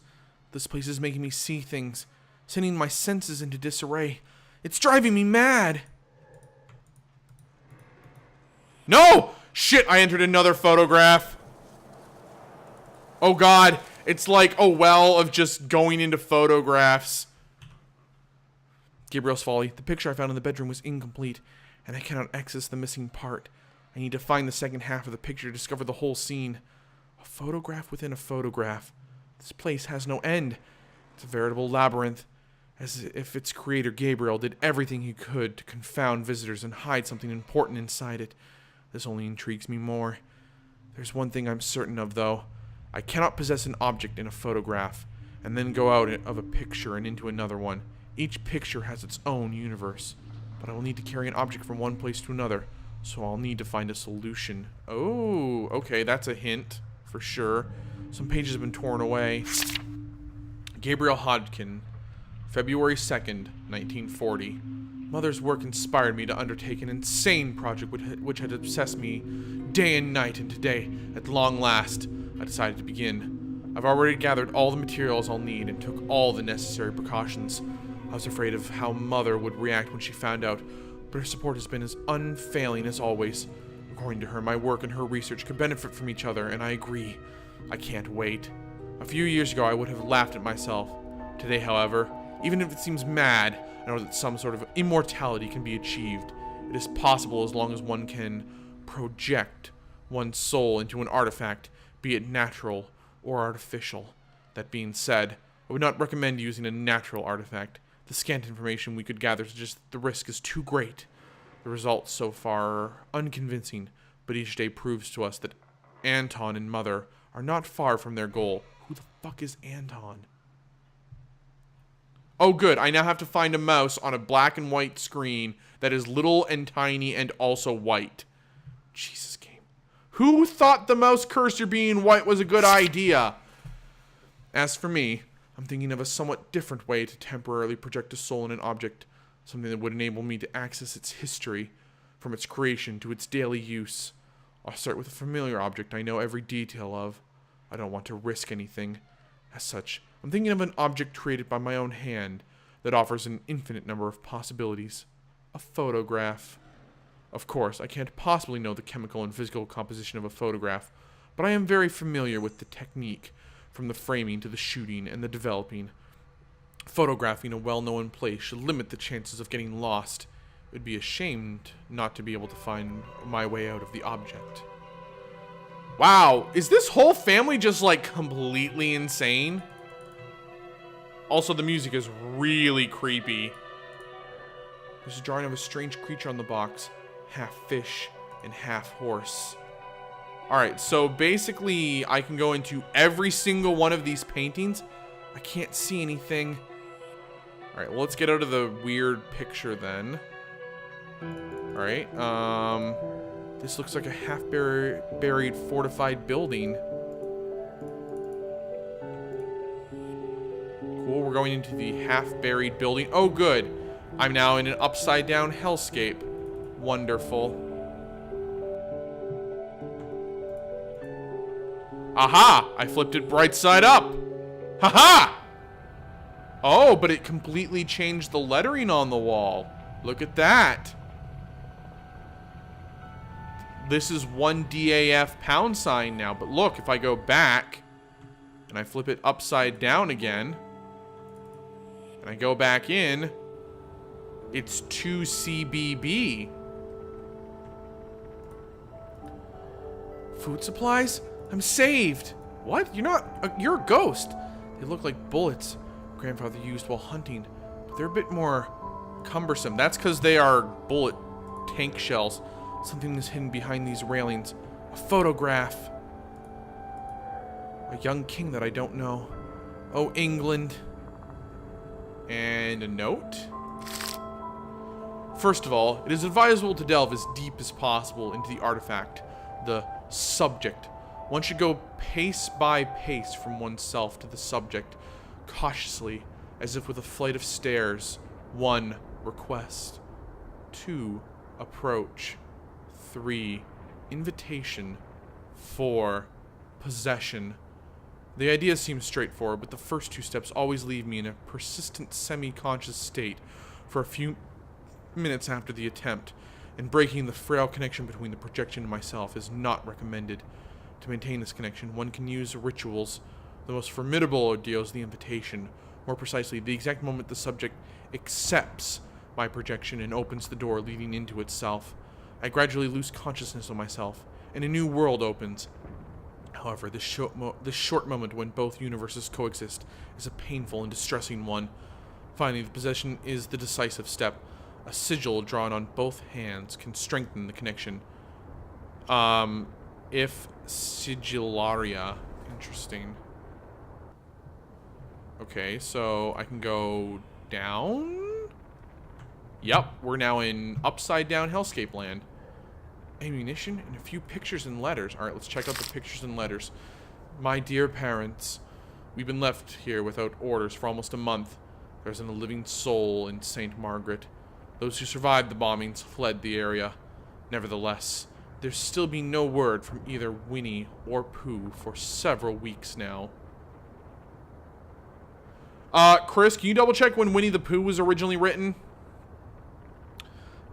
Each hour we spend watching the guns that resonate in vain is at once both reassuring and frightening. The weight and uncertainty are wearing us out. Despite the bloodshed, we were glad to be able to respond in kind on this side of the sea. Still, I won't complain. For what it's worth, in this uneasy silence that hangs over us now, I can enjoy the sweet music of the words I write for you now. That said, the monotony of the past few days was disrupted a little. A photographer came to visit our bunker. He arrived in a Daimler armored car and was accompanied by 2 officers. He was a rather strange fellow, and none of us were sure what he was there for. He set up his bulky equipment to take a few pictures, but made sure to keep us from appearing in them. I always thought that in times of war, portraits of valiant soldiers were common, but he was only interested in the building despite its blank black walls. He didn't stay very long. I missed Lizzie's letters. How is she? I hope she's well, and that she's not affected too much by these events, as much as circumstances allow. She's so young. Tell her she's a true friend. The latest news is Martin's posting last week.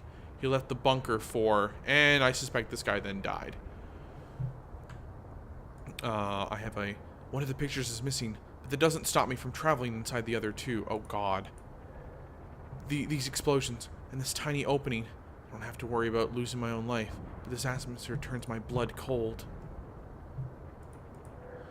These tools remind me of the weapon diagrams in the library, but these are much more sophisticated. 1962? Good to know.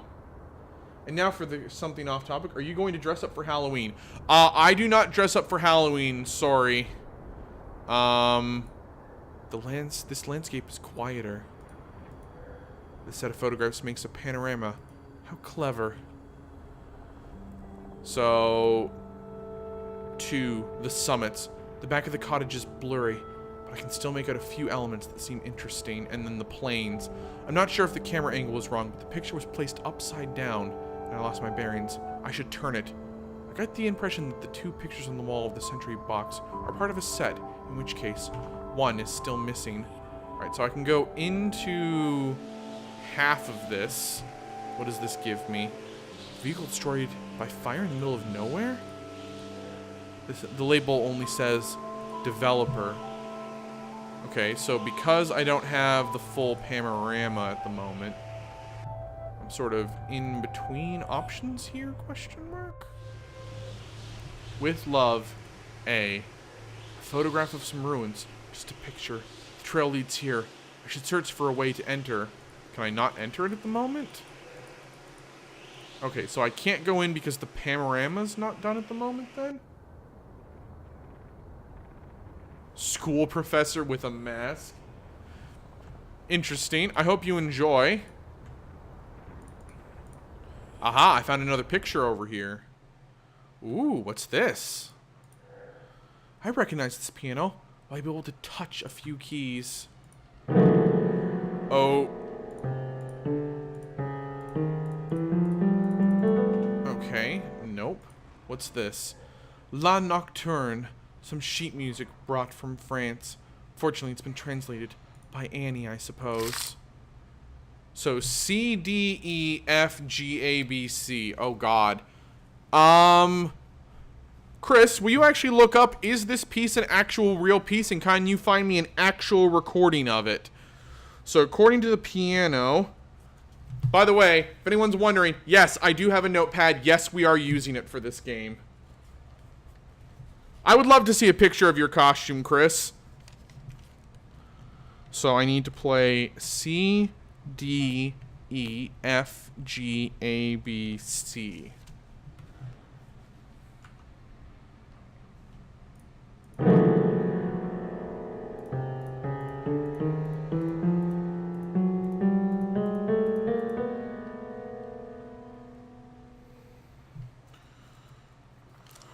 C, D, E, F, G, A, B, C. So this should be A, B, C. So is this, no, this is C? But this is high C. High C, low C. C, D, E, F, G, A, B, C. No. C, D, E, F, G, A, B, C. No. Shit, I can't read sheet music for the life of me.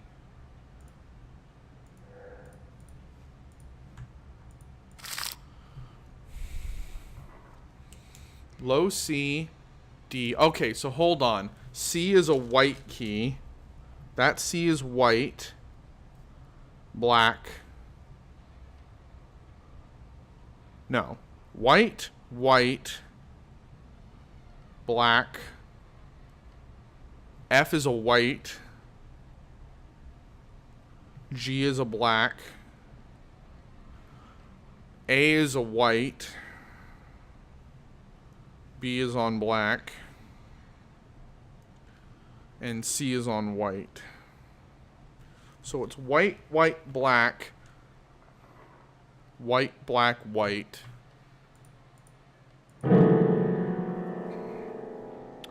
So white, black, white, black, no.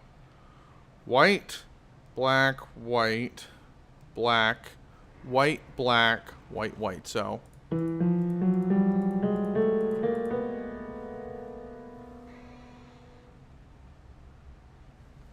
that wasn't right still, game?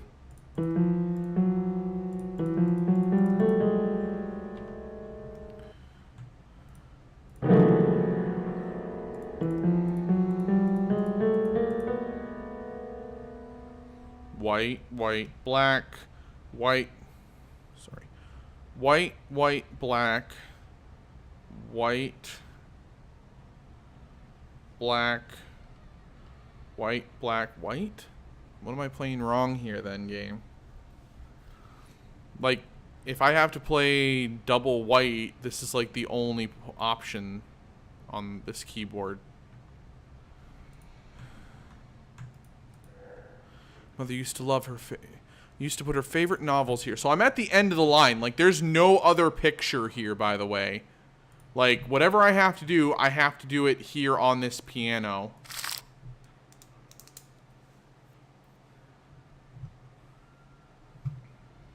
Alright, does anyone know what I'm missing here?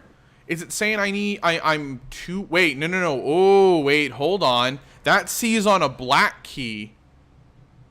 That C's on a black. So it's, because it's 2 octave, it's, hold on. So it's saying the C's on a black, so it's this.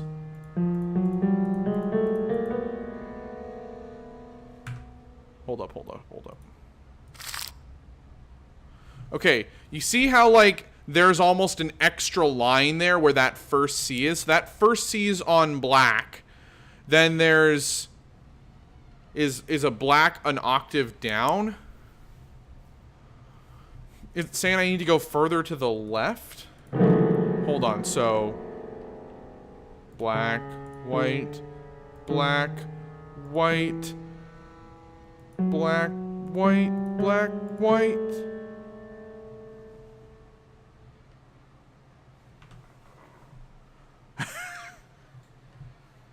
Ah!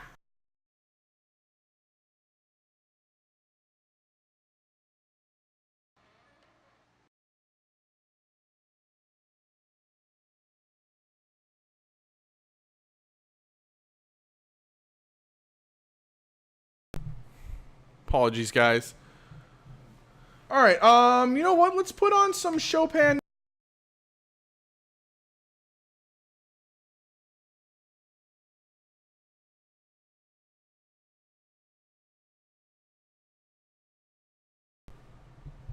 All right, we're gonna put some Chopin Nocturne on. Maybe not the BlizzCon announcement for. By the way, I still have to purchase my BlizzCon virtual ticket now that I think about it. Anyway, here's some Chopin while we work on this. Oh, this is a good one, by the way. All right, I'm gonna change this back to full windowed mode because it should hopefully cut down on some problems I'm having. All right, back. Zoom.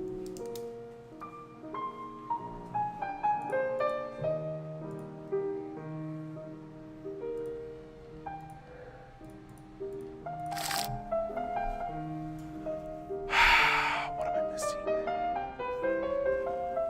Am I reading this wrong? Is it the opposite? Is it supposed to be white, black, white, white, black, white, black, white, black, white, black?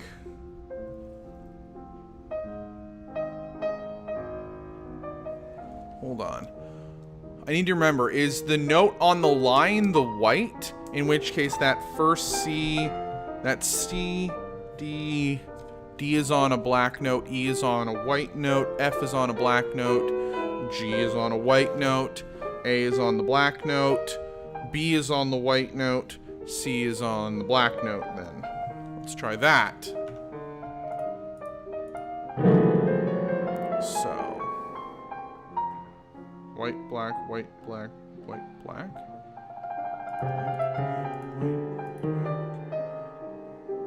White, black, white, black, white,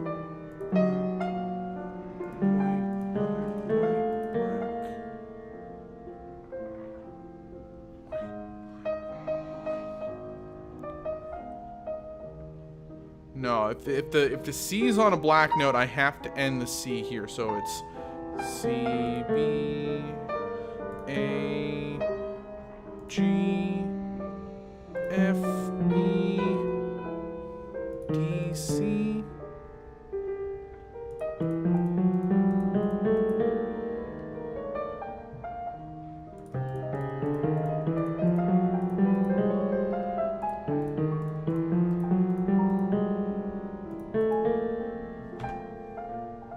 Like, I get what the game's asking me to do, I don't know why I'm doing it wrong. Are the D and the E supposed to be on the same note? Is that what it's trying to tell me?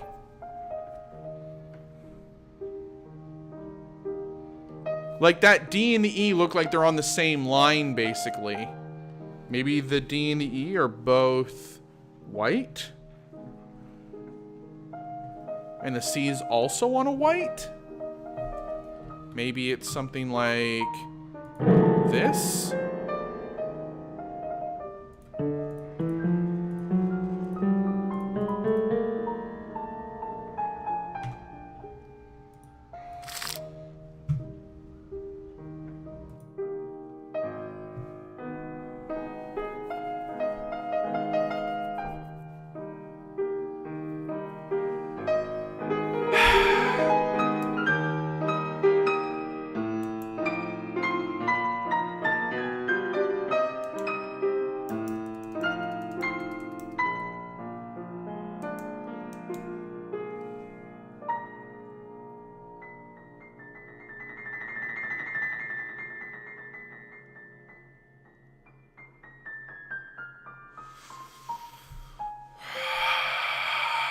Am I missing a clue? Like, is there more to the puzzle?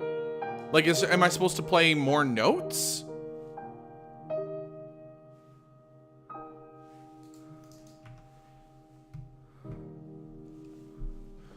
So it looks like the C definitely is a full step past the D. Like there's a line in there basically.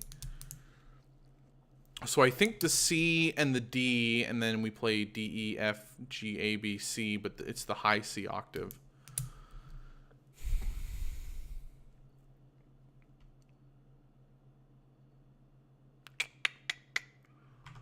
Ba, ba, ba, ba, ba, ba.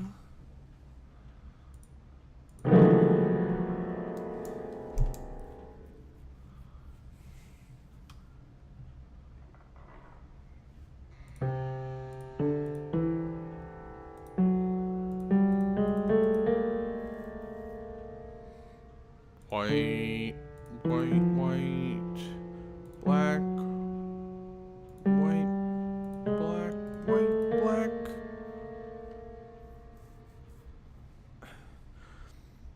Okay, assuming I'm making the correct assumption, C's on this black. No, I thought the black keys were sharps and were sharps though. Like you need to sharp an octave or something. Chris, can you find me like a music theory thing, like for dummies, like explain how notes work on a keyboard or a scale or something? I'm just gonna keep pressing buttons. I'm assuming that the game will like actually sync start. Okay, this is definitely a modern piano, by the way. I mean, you can tell, you can basically see, like, they took a picture of it. But I appreciate the fact that they blacked and white it.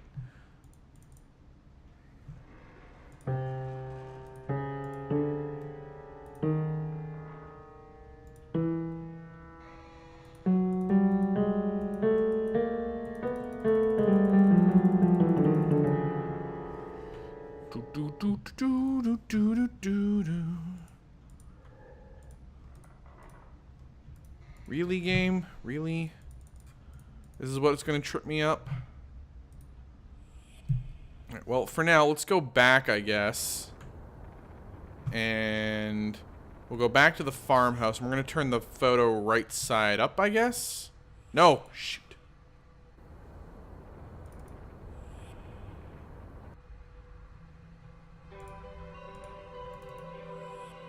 Oh, yeah, we got psycho killer music there now.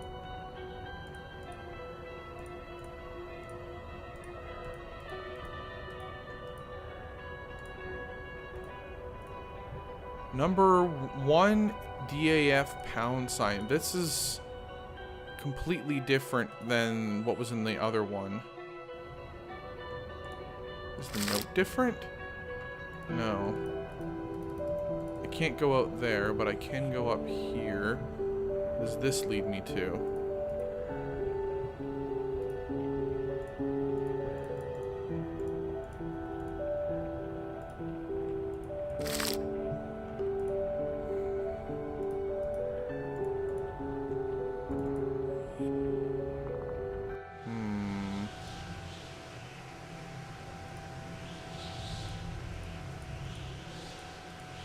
Ah, I can possess the developer bottle?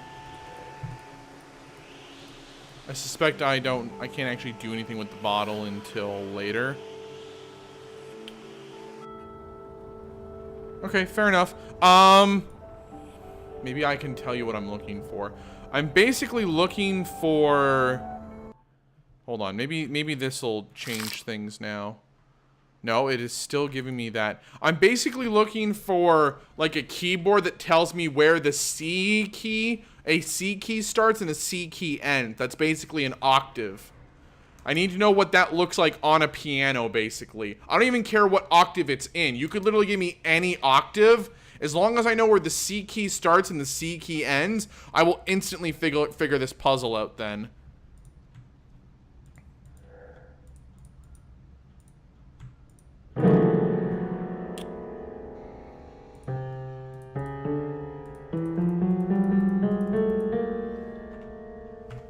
Maybe I can Google search it real quick. Hold on.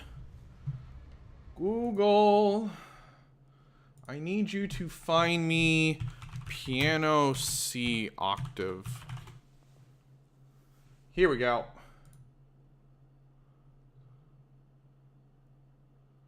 No. First octave, second octave, middle C. Aha, here we go. That looks like the image I'm looking for, maybe? Question mark? That might also work. Octave 7, octave 1. Maybe I can figure out which octave I'm looking for. So if I'm looking at this keyboard, I have a 2 set and a 3 set of black keys. So I'm probably looking for something like octaves of C. Middle C, it looks like. So middle C start, so it's C4. C starts on the right. Maybe?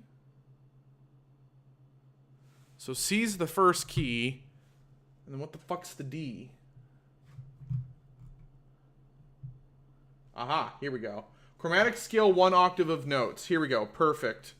C, D, E, F, G, A, B, C. So it's C, D, E, F, G, A, B, C. Supposed to be the next note, game. What? It's C, D, E, F. Yep. E, F, C, D, E, F, G, A, B. Sorry. E, F, G, A, B, C. So.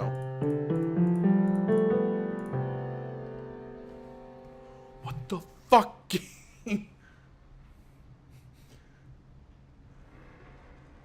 What are you at? What are you on about, game?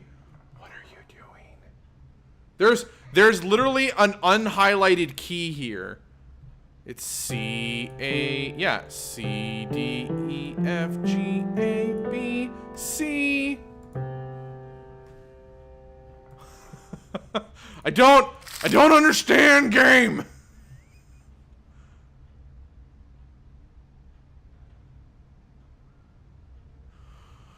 don't understand.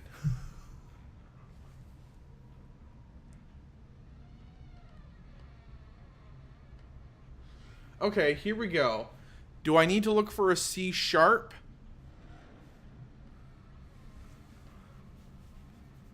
So hold on.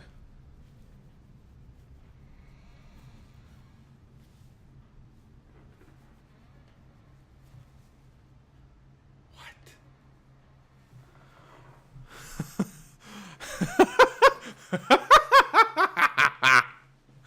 Oh boy. So, my question becomes, am I trying to play sharps and flats? In which case, I would read this as C on the line, D, E, F, sharp?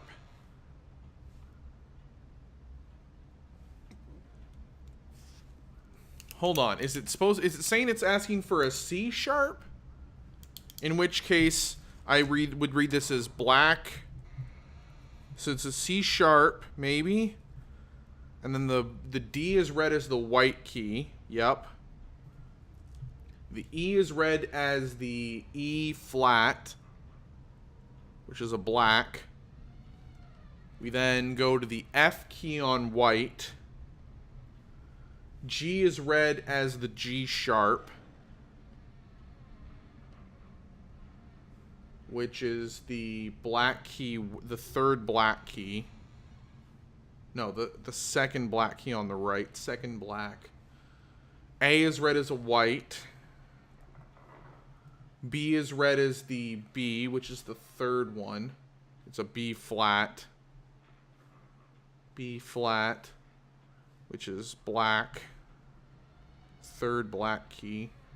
And then that still doesn't get me to the C. You know, fuck it, game. So let's try this. It's saying C, D, E, F, G, A, B.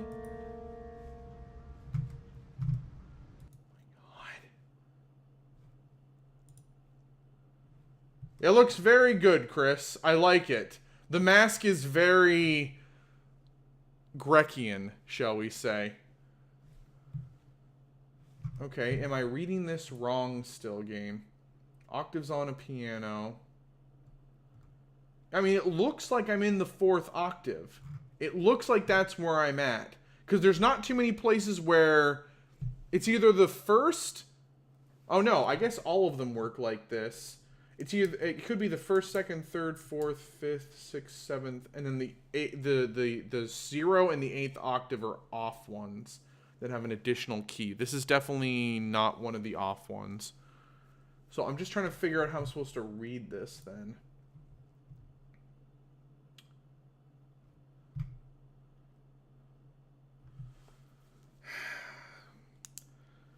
Okay, let's say let's look back at the music again.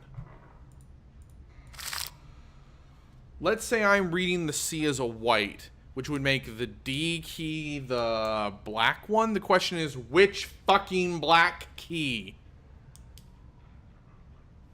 It still doesn't explain how I'm supposed to hit that final C note, by the way, because there's no way to do it with how they set up this keyboard.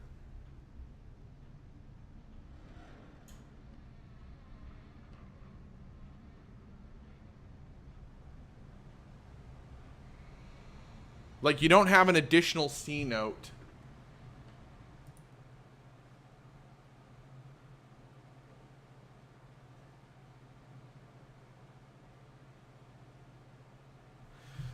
It's still an excellent costume. I don't want to take the answer. We may come back to this puzzle.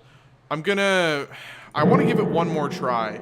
Let's assume that I need to read this a little differently. If the...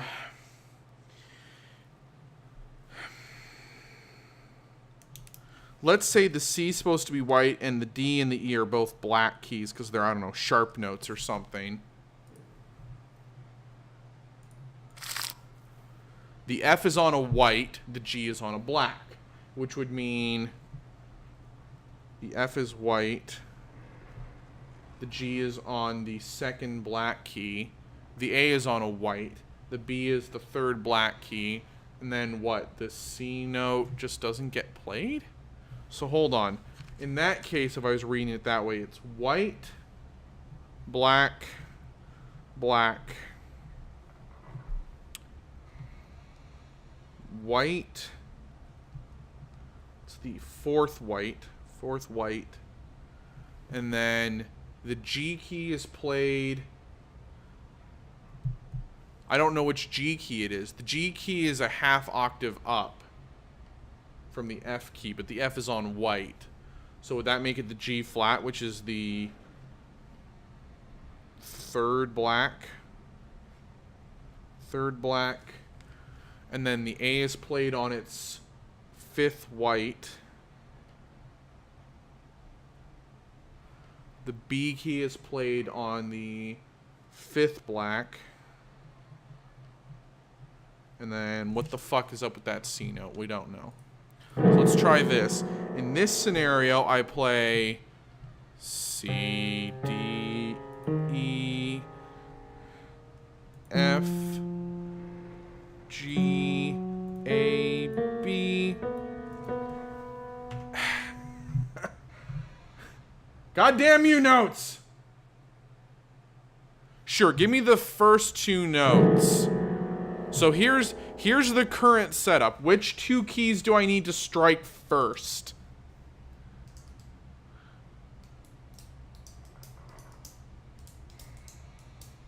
Honestly, it's the C key that I'm having that problem with. But if I can at least figure out what the hell they wrote there, I can probably figure out this puzzle. What are the first two notes? Let's go with that.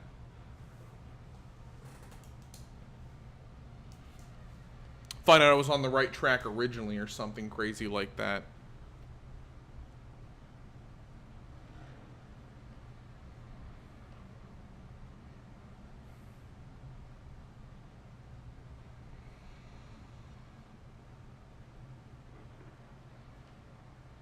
From the left, second white key, and then second to last white key.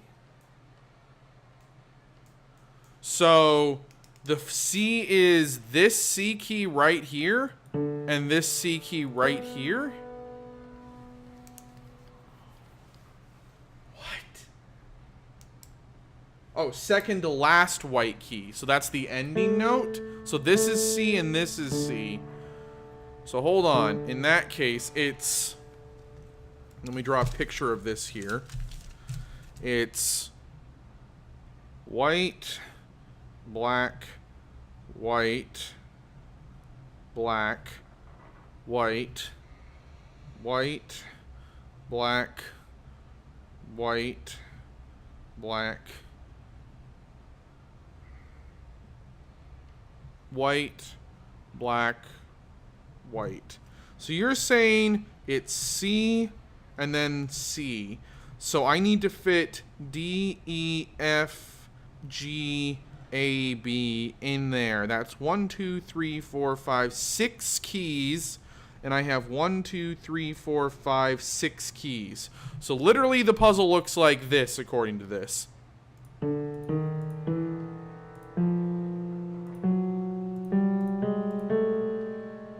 That's what you're telling me.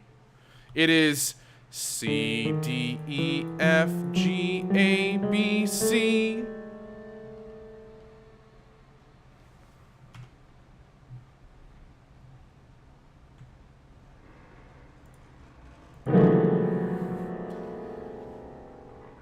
From the left, second white key, second to last white key.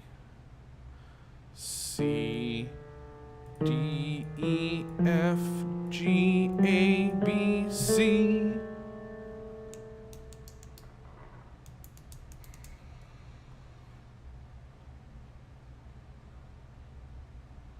Are you telling me that this is trying to tell me that it's C, D?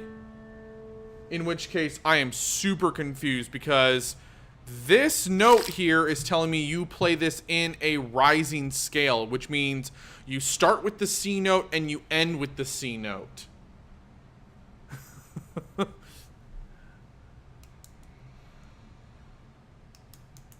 That is a scale there, guys. There is no way...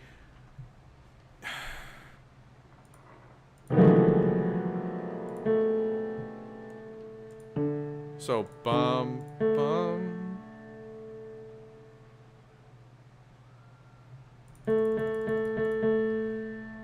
Sure, give me another hint, because apparently this is not making sense to my music reading brain.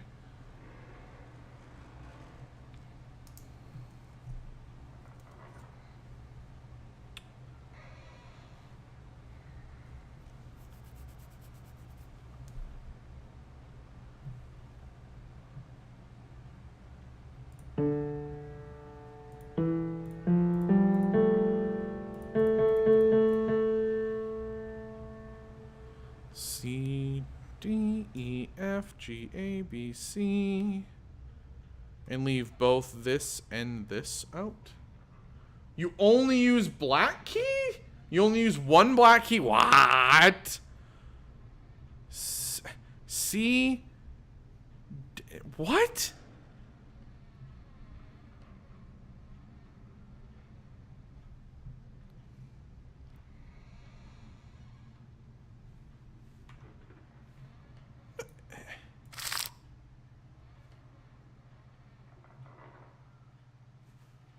Huh? What? Huh? Huh?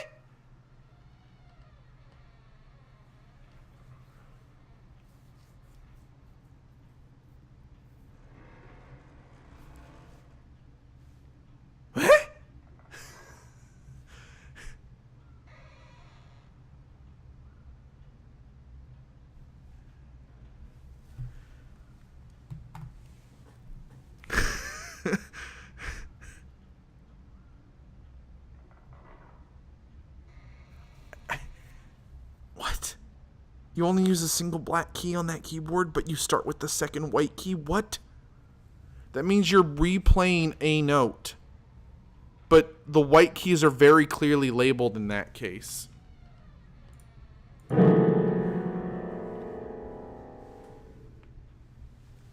Also, this should be the C note. This right here should be the C note.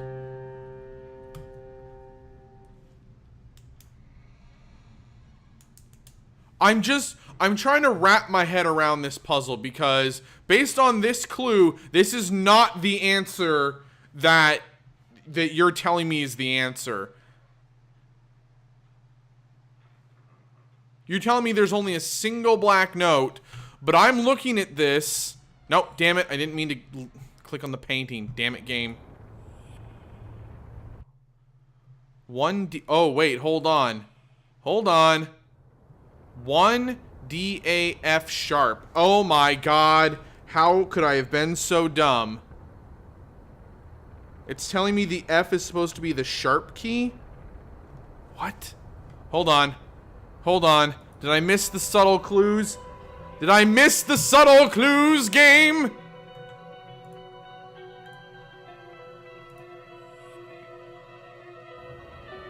And that is 2 CBB?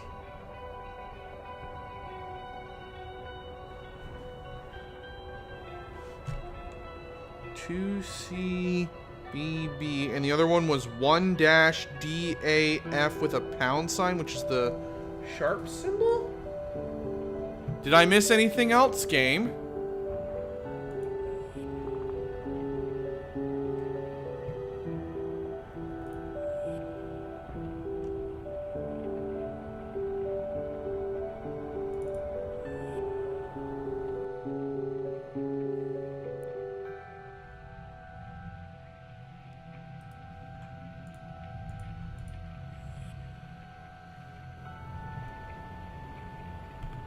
So is it telling me to play this like this? D, A, F sharp, C, B, B. Is that what it's telling me to play? In which case, what is the F sharp? The F sharp is... So it'll look something like this. First white key. So it's... Okay, so it's saying D... Got it, which is second white. Second white. I can't believe I missed that. I am so dumb. I even made note of the fact that, I'm like, hey, they put the random numbers there, and when you flip the picture, it changes. Herp derp brain. Herp derp. So it's second white, and then 3, 4. Sorry, 1, 2, 3, 4, 5, 6 white. 6 white. Third black, first white, seventh white twice, times 2. I don't know what they gave this to me for then. Like, this is a much more obvious clue. This is not. This... So, okay, now that I think I've actually figured this out, it is... Bum, bum, bum, bum, bum, bum. I are the dumb.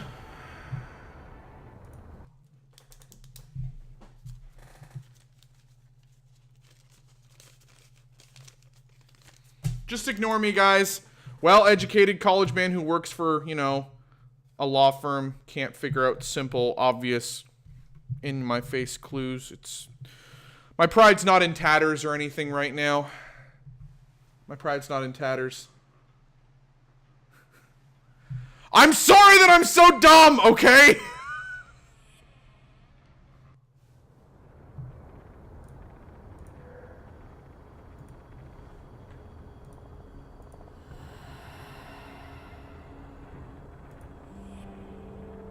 I'm sorry that it just took me 45 minutes to figure that out. Okay? I feel dumb. Okay? I feel dumb enough already.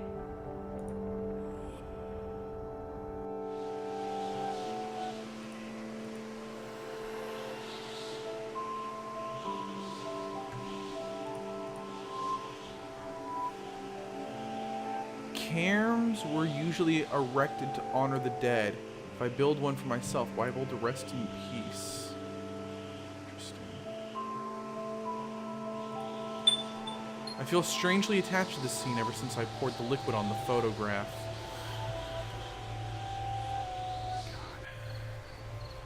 I am Ladum. Though I can enter each picture, I cannot pass from one to the other. Perhaps I will be able to do so if I find the missing picture from the set. It can't be far. This landscape might be pleasing to the eye, but it doesn't tell me much. I can't go any further. I must have missed a hint. 7-hour game, Look, this is probably a 7-hour game if you're not dumb like me, okay? The frailty of existence in a single metaphor. Castle Sinclair Gurneog in northern Scotland. It looks the same as in the photographers. My nephew seems to have traveled there quite often. Chris, will you find out if this place actually exists and send me an actual colorized photo of Castle Sinclair Gurneog? G-I-R... Oh, Gimigo? G-I-M-I-G-O or G-I-R-N-I-G-O-E? Apparently it's in Scotland. This pillar looks out of place. Yep, definitely not an out of place thing or anything here, game.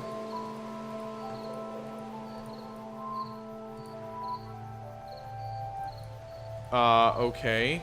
What am I supposed to be doing here exactly?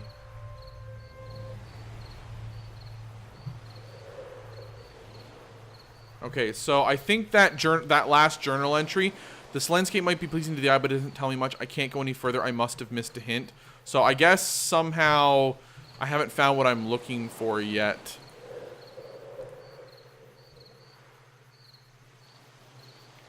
Oh, good. I'm doing endgame. Leave it to me to find an endgame puzzle. I get the feeling like this was supposed to be endgame, but the problem is they didn't block it off as such. Like, the fact that I stumbled into this, basically. I mean, look, at least give me credit. I was on the right track with the puzzle. I just wasn't paying attention to the very obvious clues. Huh. Yep, that's definitely a place. I'm surprised it is still standing, honestly. Alright, let's go into the creepy woods here. This definitely won't lead to me being murdered as a ghost. I like this round rock, but that I could lie on it for a while. I can see a grain in the walls of this lumberjack's cabin, like the grain of a photograph, but it looks more like wood grain to me. Alright, and now we are inside the lumberjack cabin. A set of wood saws. I won't be needing those. This box seems familiar. Some crates and gardening tools. Nothing particularly useful. These bags are full of sand. No hidden treasure, then.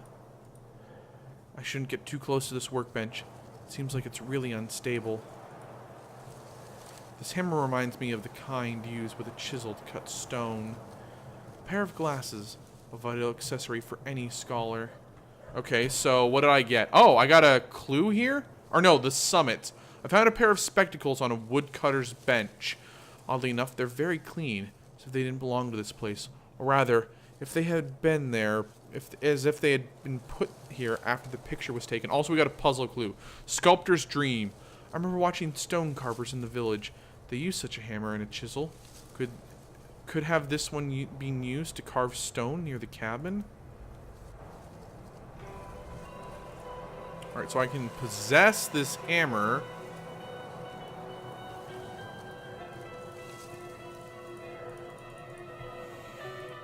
Aha! Hammer the rock thingy. What did that do?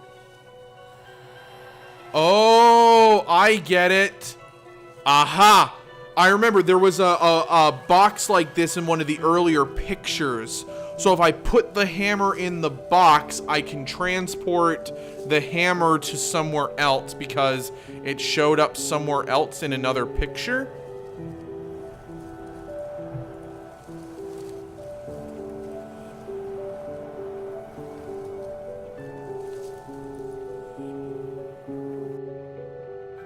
Thank you for forgiving me my sins on this one.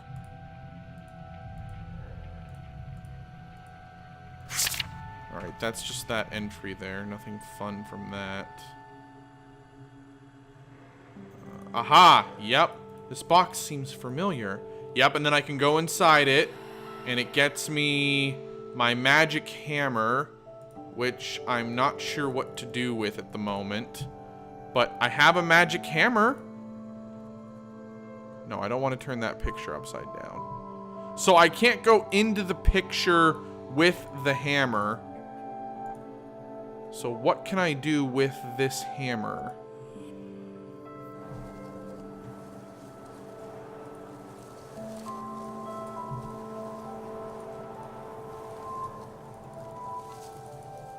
Alright, so in this magic subworld, I happen to have a hammer. And I have no idea what to do with it.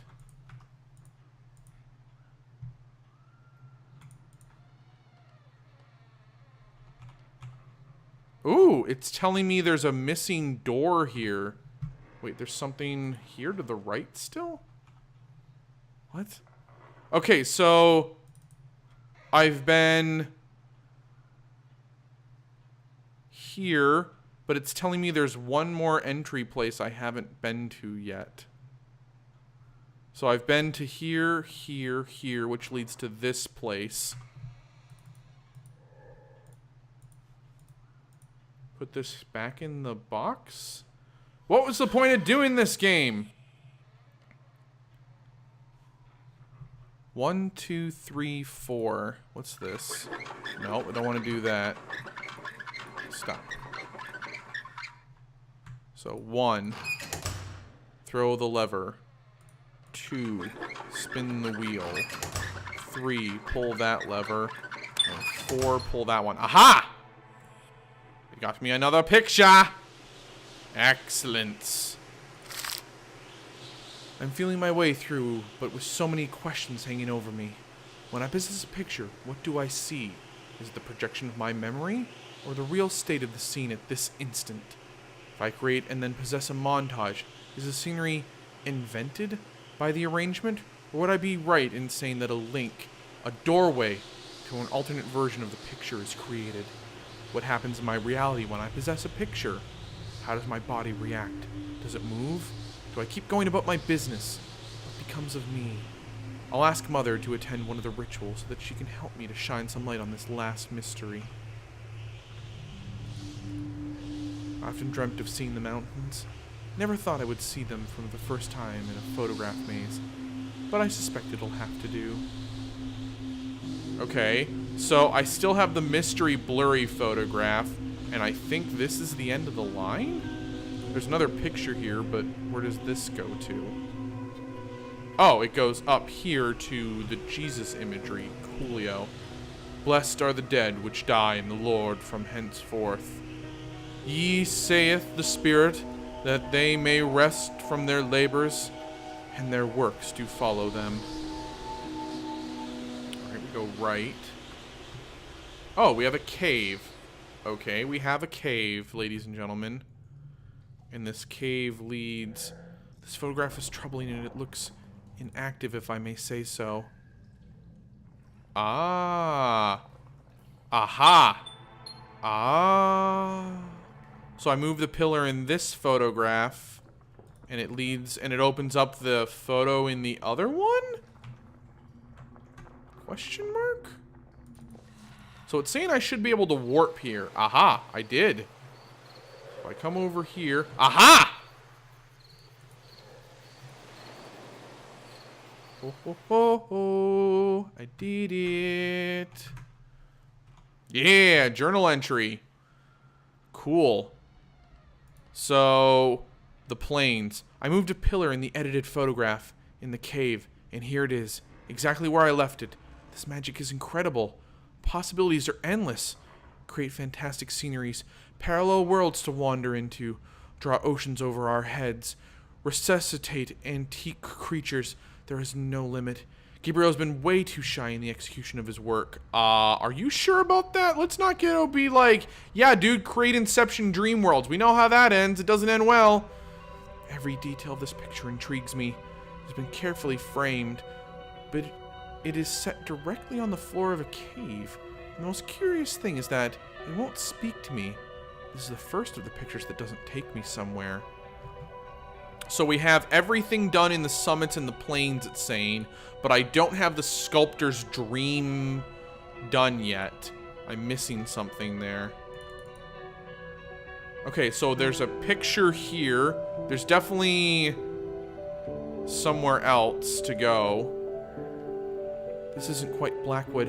I'm sure I'll find something helpful in the manor's past. Alright, so we've got... I didn't see this opening the first time I was here. The box is empty, or rather, it was when the photograph was taken. Is it still in the manor? Ah. So I have a photograph, and then, I have this photo that I can go into. Where does this lead me? Ah! I've now gone in a loop. Okay, interesting. So if I come here and possess this box, aha! A series of occult annotations. What is this? Nefarious. Curious, inattentive, discreet, passionate, calm. Dismissal, banishment sigil found. Aha! I found Nefarious' signet. Excellence. Nefarious? The symbol doesn't look like the demon's sigil. Banishing. This must be his opposite sigil. I should be able to enter the manor's tower now. Okay, yep, definitely just unlocked something way earlier than I feel I should have. Nefarious' opposite sigil has been revealed. Every room once blocked by his presence is now accessible. Whoopsies!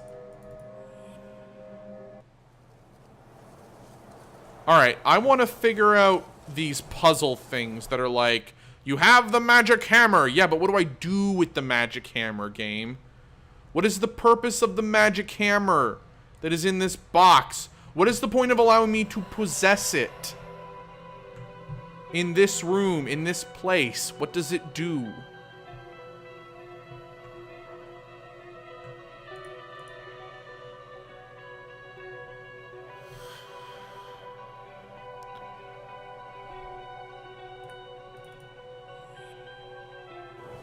There's a rock here. Can I bring the hammer out here to this rock? And bash the rock? I am the ghost of tidying up, apparently. I don't like it. Can I use the hammer on this rock? What is the point of the hammer, game? I get that the box is a magic warp thing, but the box doesn't appear everywhere. I know this for a fact.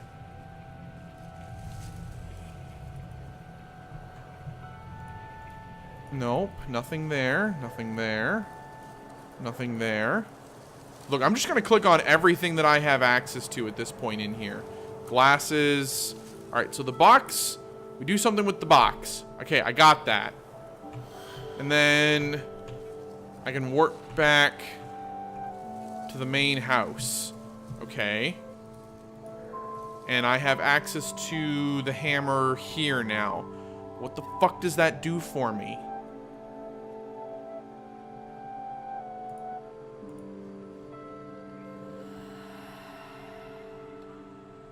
I'm into this game, guys. We're probably gonna wind up completing this game at some point. So, I'm not seeing anything to do with the magic hammer that I now have access to in this room, game.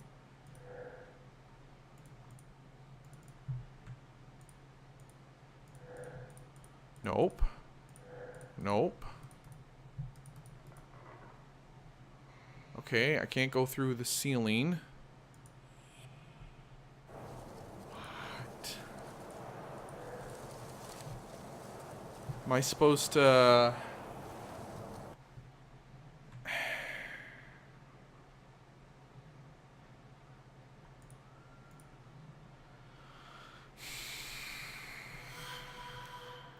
I've got to be missing something.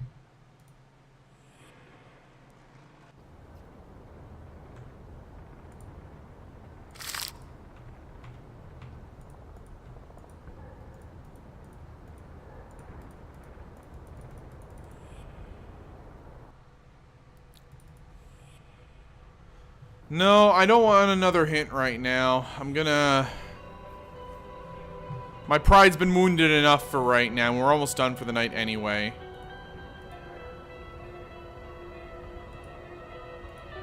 Maybe I don't have access to it right now? What am I missing?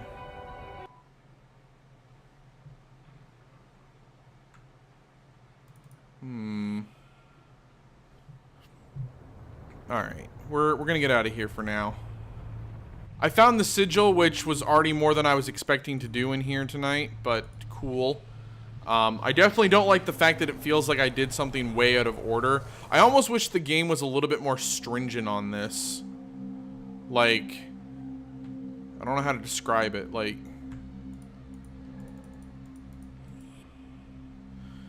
we'll probably wind up playing this tomorrow night, by the way, guys. So I have this magic dial I don't know what to do with at the moment. Let's go back down to the front hall. Or the outside here. And we're going to go explore the main rooms here at the moment. So if I come up here, I need to go to the right. From this room.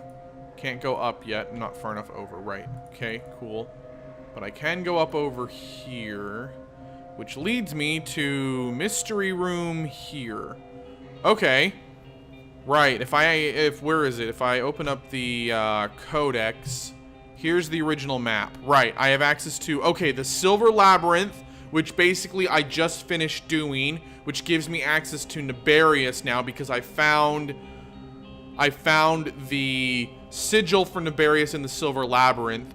Or I can go to the Fields of Stone, which I suspect is going to give me access either to the library portion of the house or the conservatory. The conservatory is where the flowers are supposed to be, right? So this is first floor, second floor, third floor. Yeah, fourth floor is the conservatory. Conservatory actually... Wow, look at how tall this building is. Like, time out for a second. Basically...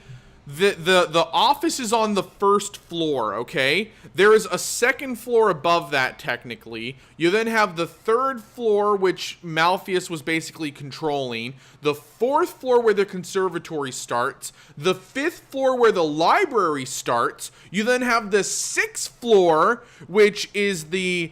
upper portion right here. I don't know if you can see the mouse, but it's basically right above the library where this red floor starts. That's sixth floor. There's a seventh floor, an eighth floor, and a ninth floor, technically, if you count each individual rectangular box as a floor. In which case, this is a, what, 9-story building with a basement? Actually, a 2-story basement, almost, which then goes down underground somewhere. What the hell, game? The hammer puzzle comes far before the piano puzzle? Well, then I'm really dumb that I'm missing the hammer puzzle. I did the, wow. I'm feeling really stupid right now then. Ugh. What's this? There are messages scattered all over the manor. It's all quite peculiar. My dearest son, I am saddened to have fallen so low in your esteem. Your little plot is not a hard one to notice. The notes you stole are important, true, but I don't need them anymore. Suppose you hid them in your flat in the village, or that you gave them to that Stanford girl. May they teach you something. I'll have the opportunity to talk about your misdeed. You can be sure of it. I'm sure I'll find some answers in Oakmarsh Village. It's not far from the manor. Alright, is that a hint? I can finally go to the Forgotten Village. In the note I found on the pool table, Annie wrote to Alexander, her second son. She mentioned secret research and a third party. Stanford. It all leads to Oakmarsh. Should be able to investigate without much difficulty. Alright, we've got a photograph that's seen better days. I can't make anything out. Can I now enter photographs in the rest of the house? Father and mother entertained their guests around this billiards table. I wasn't invited, of course, but my room was located just behind this wall. I spent hours listening to them. How wide and big is this house? Seriously. Alright, so we have, of course... Paymon's area, which I can't go to at the moment. Those are handprints on the wall, game. Someone was apparently too small to achieve their goal. I'll have the same trace here. I need a tool to open this panel. Okay, I don't have access to that at the moment.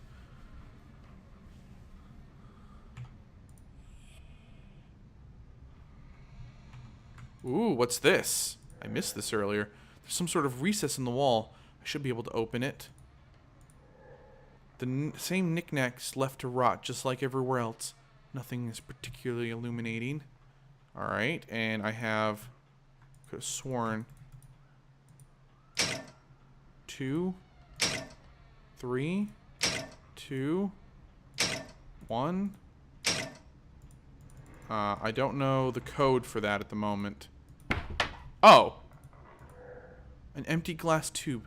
It communicates with the upper floors.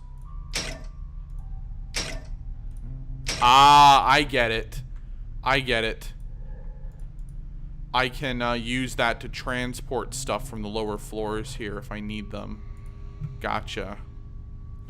Okay, so I'm not going to go into Nefarious' realm right now. I feel like I want to leave this upper area for right now alone.